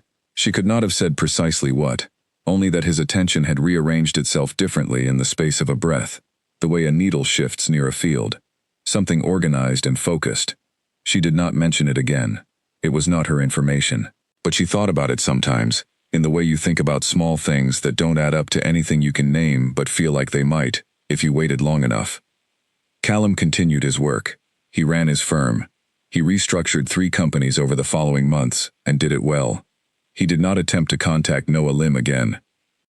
But the feeling did not go away. It did not announce itself loudly. It simply lived in the background register of his days, quiet and specific and entirely without resolution. He had the sensation, which was not logical, and which he had no vocabulary for, that he was carrying something that did not belong to him, something that had been put in his hands in circumstances he could not remember, by someone whose name he did not know he knew. He did not investigate this feeling. There was nowhere to investigate it to. He simply carried it, and did his work, and waited without knowing he was waiting. He had become, in the past several months, quieter in his conclusions, more likely to ask what was needed rather than assume he knew it, more willing to sit with a question he could not answer, rather than filling the space with something convenient. He was not sure what had changed. He had the dim, unlocatable sense that something had been returned to him, something he had not known was missing, until the outline of its absence began to show. He could not explain this. He filed it alongside the feeling of owing something, in the part of himself that held the things that had no current address. The feeling of owing something was not, he had come to understand over the months, connected to anything he could identify in the present. It did not correspond to a transaction, or an interaction, or a professional obligation. It was older than any of that. It sat in him at a depth that his usual tools could not quite reach, and he had eventually stopped trying to excavate it through analysis, and accepted it as a permanent feature of his interior landscape, something to acknowledge and set alongside everything else. He thought about her on an evening in late spring, sitting at his kitchen table after a long day, with the city going dim outside his window and nothing specific requiring his attention, for the first time in several weeks. He thought about her with a clarity that was unusual, not the circular, unresolved quality of thoughts that revisit an open question, but something cleaner. He thought, she walked into a room, and she saw something she recognized, and she chose to walk back out. She made that choice immediately, decisively, and she has kept it through every subsequent opportunity to change it. She has been consistent in a way that most people are not. across a sequence of interactions that invited inconsistency. He thought, whatever she is carrying, it is something she has decided to carry alone. And she has the right to make that decision.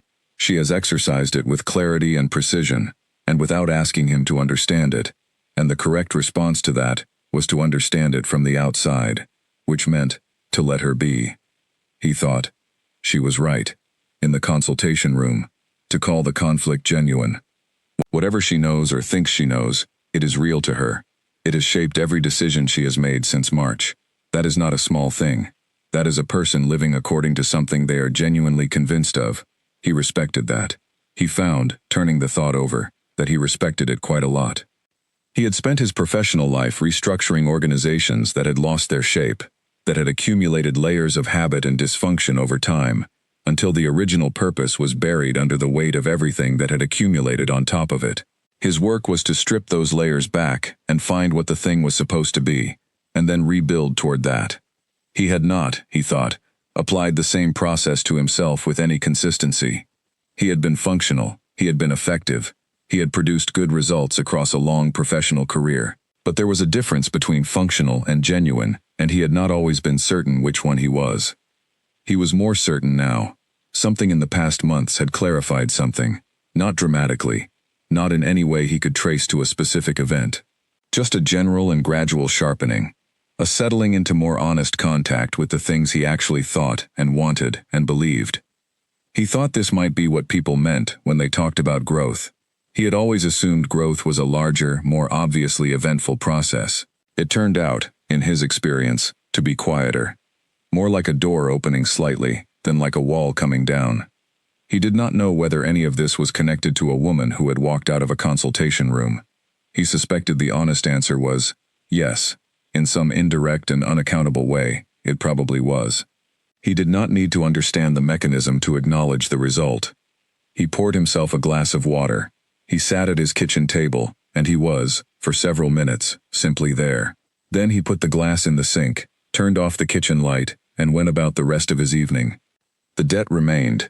He carried it differently now, not as something urgent and unresolved, but as something settled and acknowledged. He did not know what it was for. He was beginning to think he might not need to know. Carrying something unknown with honesty was, he suspected, better than the alternative.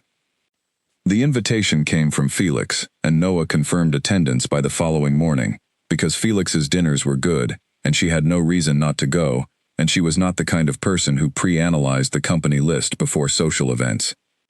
Felix organized small gatherings every few months with a mix of colleagues and friends, and the occasional person he had decided needed to know someone else in the room. He had a gift for these evenings, the gift of seeing which people would find each other useful or interesting or both, and being right about it with enough consistency that his invitations were accepted readily. Noah had attended enough of these evenings to know that they were worth her Thursday nights. She arrived at Felix's apartment at 7. He lived on the upper floor of an older building with tall ceilings and a kitchen that was slightly too small for his cooking ambitions. There were 8 people there when she arrived. He had made 3 things and all 3 smelled correct, and she poured herself a glass of water and fell into an easy conversation with a biologist named Claire, who studied language patterns in non-human animals, which Noah found genuinely interesting enough to sustain 20 minutes without effort. She was midway through an explanation of the overlap between forensic linguistics and animal communication research, when Claire's eyes moved briefly to the door. Noah's body understood before she turned. She turned anyway. She had spent enough of the previous life bracing against things she already knew were coming. Adding more time to that list was not something she intended to do. Callum Drake was in the doorway.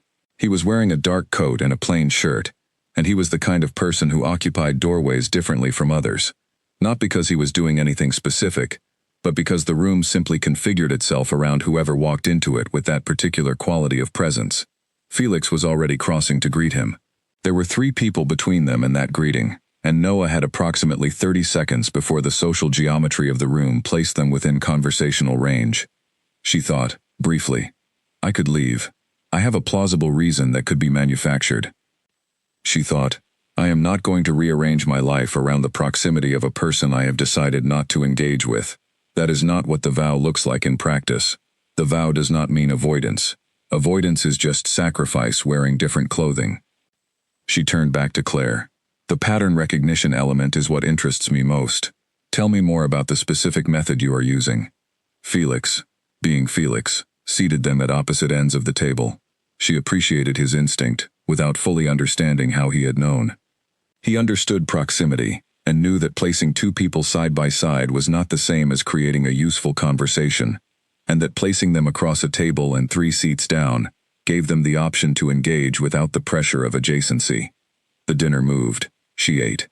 She was present in it fully, because she had learned that half-presence was a form of sacrifice she no longer made, giving her body to one place and her attention to somewhere else. The conversation moved between topics with the particular randomness of evenings where everyone is genuinely interested in ideas, and she let herself be in it, and she was. She was aware of him in the way you are aware of a sound you are not listening to, registered but not centered, present at the edge of attention.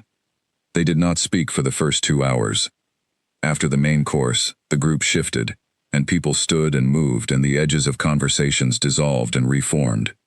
Noah stood near the tall window at the far end of the room, giving herself the 30 seconds between conversation segments that she had learned to protect, looking at the city lights below. She felt the change in the air near her before she heard his footsteps. Not dramatically, not in any way that was dramatic or large, simply, she knew. She turned before he spoke. He was standing at the distance of a normal conversation, not an intrusion. He had crossed the room deliberately. That was clear. He was not pretending to have arrived here casually. Felix invited me before he knew you would be here, he said. I wanted you to know that, in case it felt arranged. She looked at him. It does not feel arranged, she said. Felix does this. It is a condition, not a skill. Something close to a smile moved across his face, and then settled back. I noticed that about him. The city lights held their patterns outside the window. A quiet passed between them, that was not uncomfortable, which was itself somewhat remarkable, given the specific history of their interactions. You said you had prior knowledge of a related matter, he said, when you declined the case. I did. I spent time trying to identify what that could be. I found no professional overlap. No, she agreed. You would not. And yet, she said. He was quiet for a moment. He was looking at the city lights, and she could see from the angle of his face that he was genuinely thinking, not performing thought. There was a quality to his attention tonight that was different from the consultation room, less controlled at the surface, as though something he had been maintaining had been set down slightly. I keep having the feeling, he said, very quietly, not like someone making a statement, but like someone reporting an observation they do not know what to do with, that I owe you something, not as a result of anything I can identify, not professionally, something older and larger than that.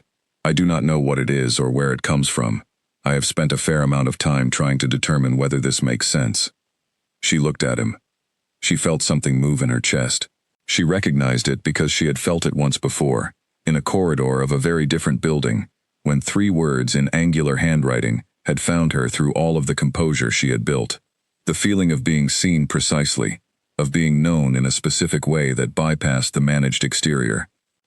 She felt it move, and she held it still, and she made a decision.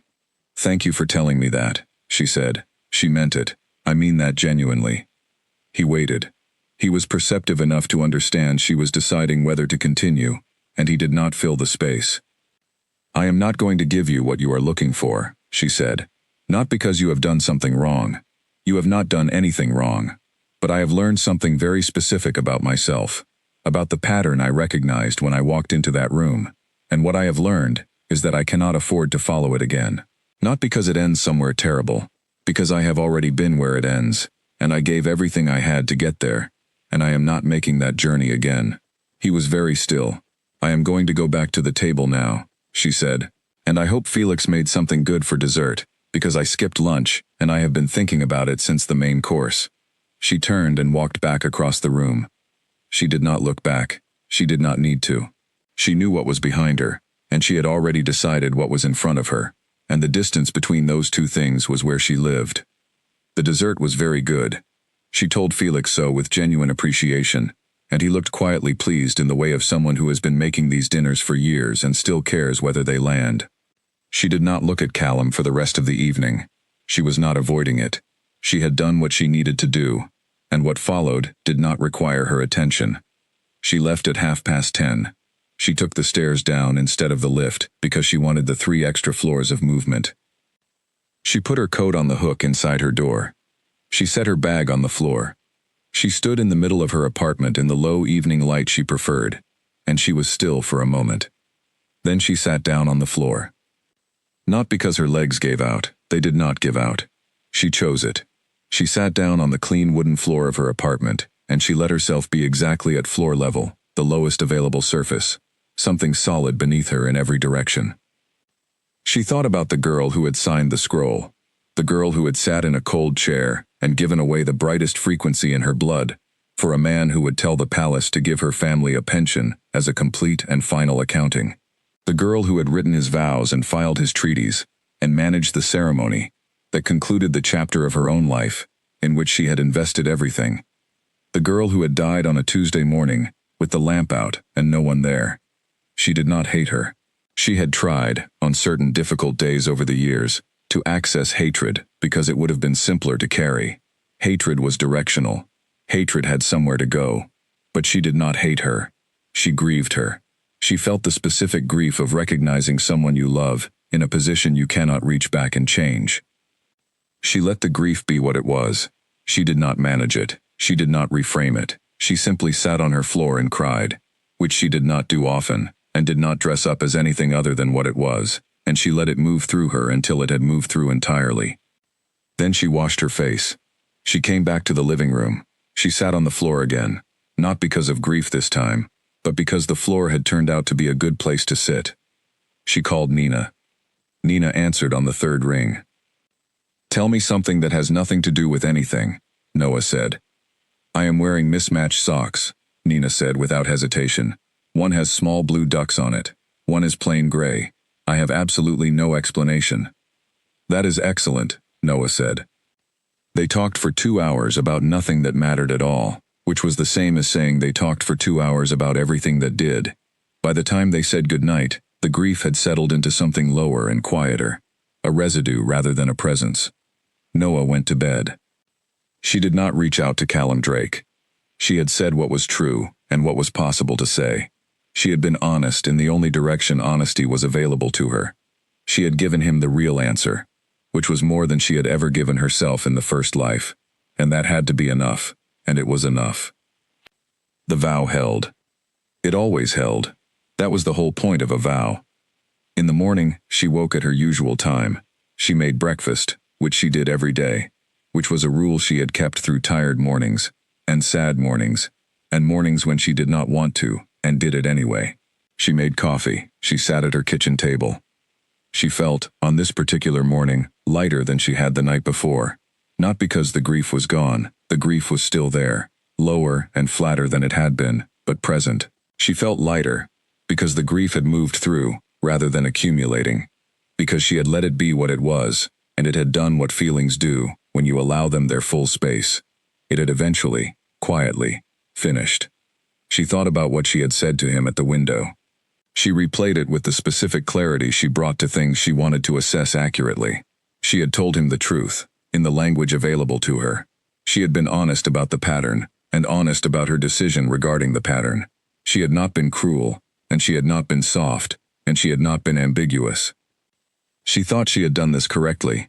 She held it from several angles and found nothing she wanted to change. She had, she thought, said something in that conversation that she had not said in any form in the previous life. She had said, "I know what this costs, and I am not paying it again." In the previous life she had simply paid, quietly, consistently, without accounting. She had paid, and called it who she was. This time she had said it out loud, to the person in front of her, in clear language, without apology. And then she had walked back to the table, and eaten the dessert. She thought this was what the second chance had been for. Not for a different outcome with a specific person. Not for a different story in which someone turned around and saw her in time. The second chance was for this. The ability to be in the room, and recognize the situation, and make a different decision. She had made it. Nina called at 9:30, which was earlier than their usual contact on a Saturday morning. "How are you?" Nina said. not a question, the way she sometimes said it. A genuine one this time, with weight under it. Better, Noah said. The floor helped? The floor helped. You helped. I am a very good conversationalist about mismatched socks, Nina said. You are the best conversationalist about mismatched socks I have ever known, Noah agreed. They arranged to meet for lunch the following Thursday, which was their usual arrangement, and which Noah found she was looking forward to, with the straightforward, uncomplicated pleasure of someone who has genuinely good things to look forward to. She hung up. She finished her coffee. She opened the case file she had brought home, which was not something she did often, but which she had picked up on Thursday, knowing the weekend would need something to anchor it.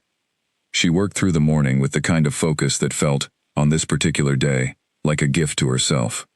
The work was interesting, and it was hers, and it was going well, and she allowed herself to notice that it was going well, and to feel the specific satisfaction of that noticing. By noon, she had made significant progress. She closed the file. She made lunch. She ate it at her kitchen table, looking out the window at the city going about its ordinary Saturday business, and she was simply and entirely where she was. The vow held. It always held. That was the point. She had decided, a long time ago in a kitchen with a pale yellow ceiling, that she was not going to disappear into someone else's story. She had kept that decision through 12 years of daily choosing. She had kept it the night before, at a window in Felix's apartment, in the hardest form of it, the form that was not about avoiding pain, but about knowing exactly what she was choosing and why. She had chosen. She was going to keep choosing, and the life that accumulated on the other side of that choosing was this one. Ordinary, specific, warm, entirely hers. She washed her lunch dishes. She put them away. She picked up her book. Saturday continued, and it was good. The water was doing the thing it always did in the late afternoon, catching the light at angles that changed completely every few minutes, so that if you looked away and then looked back, you were looking at something different from what you had left. Noah sat on the sand and watched it. She had taken the train on a Saturday morning, 4 months after Felix's dinner, and she had come to this particular stretch of coast because a colleague had mentioned it once, and she had written it down in the small notepad she kept in her bag for things she wanted to do at some unspecified future point. She had been writing things in that notepad for years. She had opened it last week, read the entry, and thought, Saturday. She had no particular plan for the weekend, beyond the room booked at a small hotel 2 streets back from the water, a jacket, a book she had been meaning to read for 3 months, enough food for the afternoon, and herself, which was, she had been slowly and definitively understanding for some years now, enough. She had been thinking about Ilara, not obsessively, not in the consuming way she had once feared grief might take if she let herself fully feel it, but with the specific and clear-eyed recognition that is only available once you have finished being too close to something to see it whole. She thought about who Ilara had been, not what she had done. She knew what she had done. She had done it, or the previous version of herself had done it, and the philosophical distance between those two statements was not something she needed to resolve this afternoon, or possibly ever. She thought about the quality of her, the precision of her attention, the way she had genuinely loved her work, not as a coping mechanism, not because the work was all she had, but because the problems themselves interested her. The way she had loved her parents, 2 people who grew weeds alongside their flowers, and treated both with the same cheerful patience. The way she had held herself together through things that would have cracked most people open, not because she was built differently, but because she had been trained, somewhere early, to believe that falling apart was a luxury for people whose pain someone else was willing to witness. No one had ever witnessed hers. She had organized it out of sight so thoroughly that even she had lost track of it sometimes.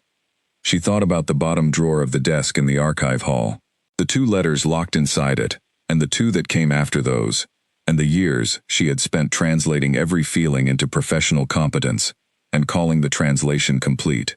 She thought about the vows she had written for someone else. Not the craft of them, not the excellence of the final product, but the experience of writing them, sitting at a clean desk in an empty room, putting the truest language she had into words that would be spoken in another direction. She had been a person who understood everything clearly and saw herself last. Noah had been choosing, every morning for 10 years, not to be that person. Not in a grand or announced way, simply in the architecture of the daily decisions, whose hunger was addressed first, whose rest was considered worth protecting, whose name went on the work, whose time had a boundary around it. She voted for herself every day. That was what the vow looked like in practice. A daily vote, small and unannounced, accumulated over years. She looked at the water.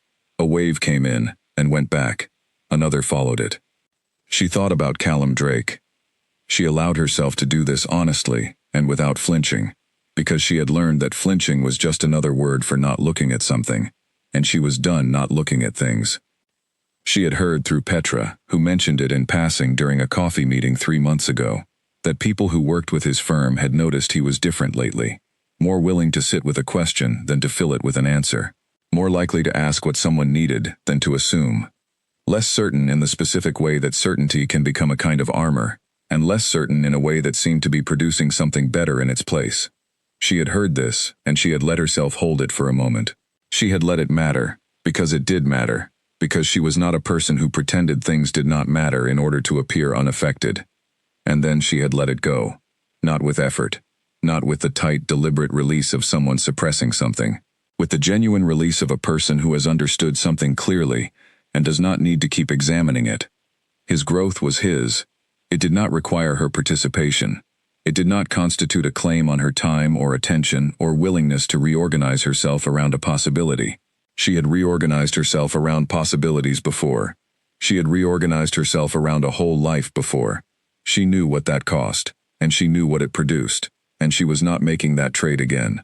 Not for the best possible version of anyone. She had told him the truth at Felix's dinner. She had told him what was true and what was possible to say, in the language available to her, with the directness she had spent 22 years developing. She did not owe him more than that. The story between them had already had a first life, and she was the only one who knew it, and she had lived it once, and once was what it had. She had been given a second chance. The second chance was for her. The wave came in. The wave went back. She opened the book she had brought. She read in the good coastal light until the light began to drop, and then she looked up, and the sky over the water was doing something extraordinary, the specific way a sky performs only in the last 20 minutes of light, with colors that have no accurate names in everyday language, and that are always slightly different from how you remember them. She sat with it. She did not photograph it. She just sat with it. She thought about the morning routine she had built for herself over the past several years. Breakfast, which she made every day without exception, because she had decided long ago that her hunger deserved the same quality of attention she gave everything else, and she had kept that decision through tired mornings, and busy mornings, and mornings when it would have been much simpler to skip it. Coffee made correctly. 30 minutes of reading before the first task of the day. A walk when the weather permitted. She thought about Nina's Thursday night dinners, and Leo's books with sticky-noted pages, and Clara's Sunday morning phone calls, and the specific warmth of knowing that there were people in her life who showed up at the scheduled time, and also the unexpected ones. She thought about her plants, which were surviving in her apartment in her absence, because she had asked Nina to check on them, and Nina had said of course, and meant it. She thought about her work, which she did because it was genuinely interesting, and because she was skilled at it, and because there was real satisfaction in taking something complex and finding the exact, true meaning inside it, and because her name was on it, and that mattered in a way she had learned was not negotiable. She thought about the small notepad in her bag, with its list of future things to do, which she occasionally actually did. The weekend she had written down last spring, and taken in autumn.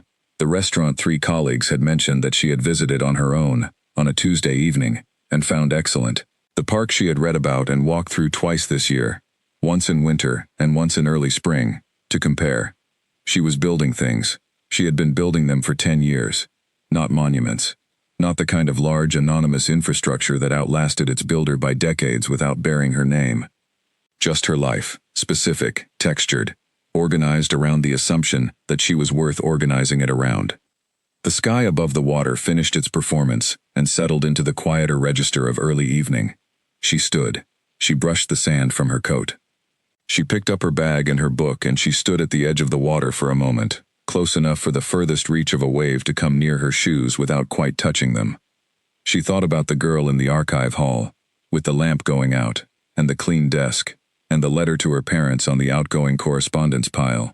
She thought about all the things that had been given away, and all the spaces that had been left empty where something else might have been. She did not need to be angry at her. She was not angry. She had done everything she knew how to do with the understanding she had at the time. She had been a person of genuine capability and genuine care, and the cost of her was not that she was broken, but that no one had told her early enough, or clearly enough, that care was also something she was allowed to direct toward herself. She knew now. She had known for years, quietly and completely, in the practiced way of someone who learned something from a very specific and very costly lesson, and did not intend to forget it. Rest, she said quietly, to the wave coming in, to the girl in the chair by the window, to the version of herself that had given everything and kept nothing. The wave touched the edge of the sand near her shoes, and then it pulled back, the way it always did, the way it always would. She turned and walked up the beach toward the hotel, toward dinner, toward the book she had not finished, and the morning she would wake to, which would be the same as every morning now, entirely and completely hers. She had been given a second chance. She used it every single day. That was not nothing. That was, in fact, the whole story, and she had decided to tell it with her name on it. She went to dinner at the hotel restaurant, which was small and warm, and had a menu that was shorter than fashionable and better than it needed to be. She sat at a table by the window and looked out at the street outside, the ordinary weekend evening movement of a coastal town, people returning from the beach, a couple arguing amiably about where to eat, a child running ahead of her parents and stopping at the corner to wait. She ate well. She read her book over dessert, which she had decided years ago was a perfectly reasonable thing to do, and which she continued to do without apology. The waiter refilled her water glass twice without being asked, which she appreciated. She tipped generously and said goodnight and walked the 2 streets back to the hotel in the evening air. In her room, she set her bag on the chair, washed her hands, and sat on the edge of the bed. She thought about the things she was going home to. She thought about the 3 cases waiting on her desk, all of which were interesting in different ways, and all of which would benefit from the 2 days she had given her mind a different kind of rest. She thought about the Thursday dinner with Nina, and the fact that she had 2 things she genuinely wanted to talk about, and 1 thing she wanted to eat from the place they had decided on last week. She thought about the conversation she needed to have with a junior colleague, who was doing good work and needed to know it, because she had learned from her own experience that people who did good work in silence and waited to be noticed spent a great deal of time waiting. She was going to tell him his work was good. She was going to put it in an email and in a direct conversation, so it existed in 2 forms and could not be filed away without having been received. She thought about the plants. She thought about the notepad in her bag with its list of future things. She was going to write another entry in it tomorrow morning. She had been to this coast now, and it was as good as advertised. There were 3 other places she had written down over the years that she had not yet visited. She was going to visit them. Not all at once, not urgently, but in the deliberate way she visited things she had decided were worth her time. She lay back on the bed. The ceiling of the hotel room was plain and white and without character, which she found restful. She had spent enough of her life looking at ceilings and finding meanings in them.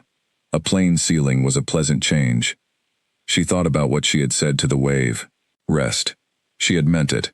She had not meant it as a command or a dismissal or a way of finishing something that felt unfinished. She had meant it as a genuine release, the kind you can only give something when you have stopped needing anything from it. The kind that comes from having been in the grief, and through it, and out the other side, into something quieter.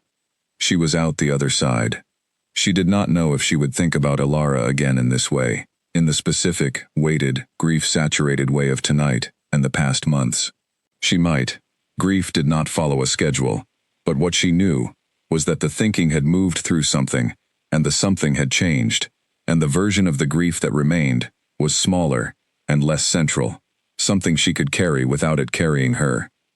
She was 22 years old. She had a life she had built correctly.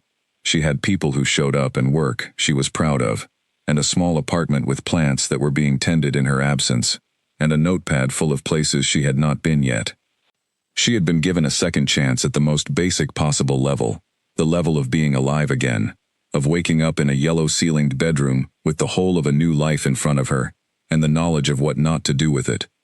She had used the chance well. Every day she used it well. She closed her eyes. Outside, The coast went about its evening, and the waves came in and went back, indifferent and rhythmic and entirely without expectation, the way the best things are. She slept, and in the morning, she woke up, and the morning belonged to her.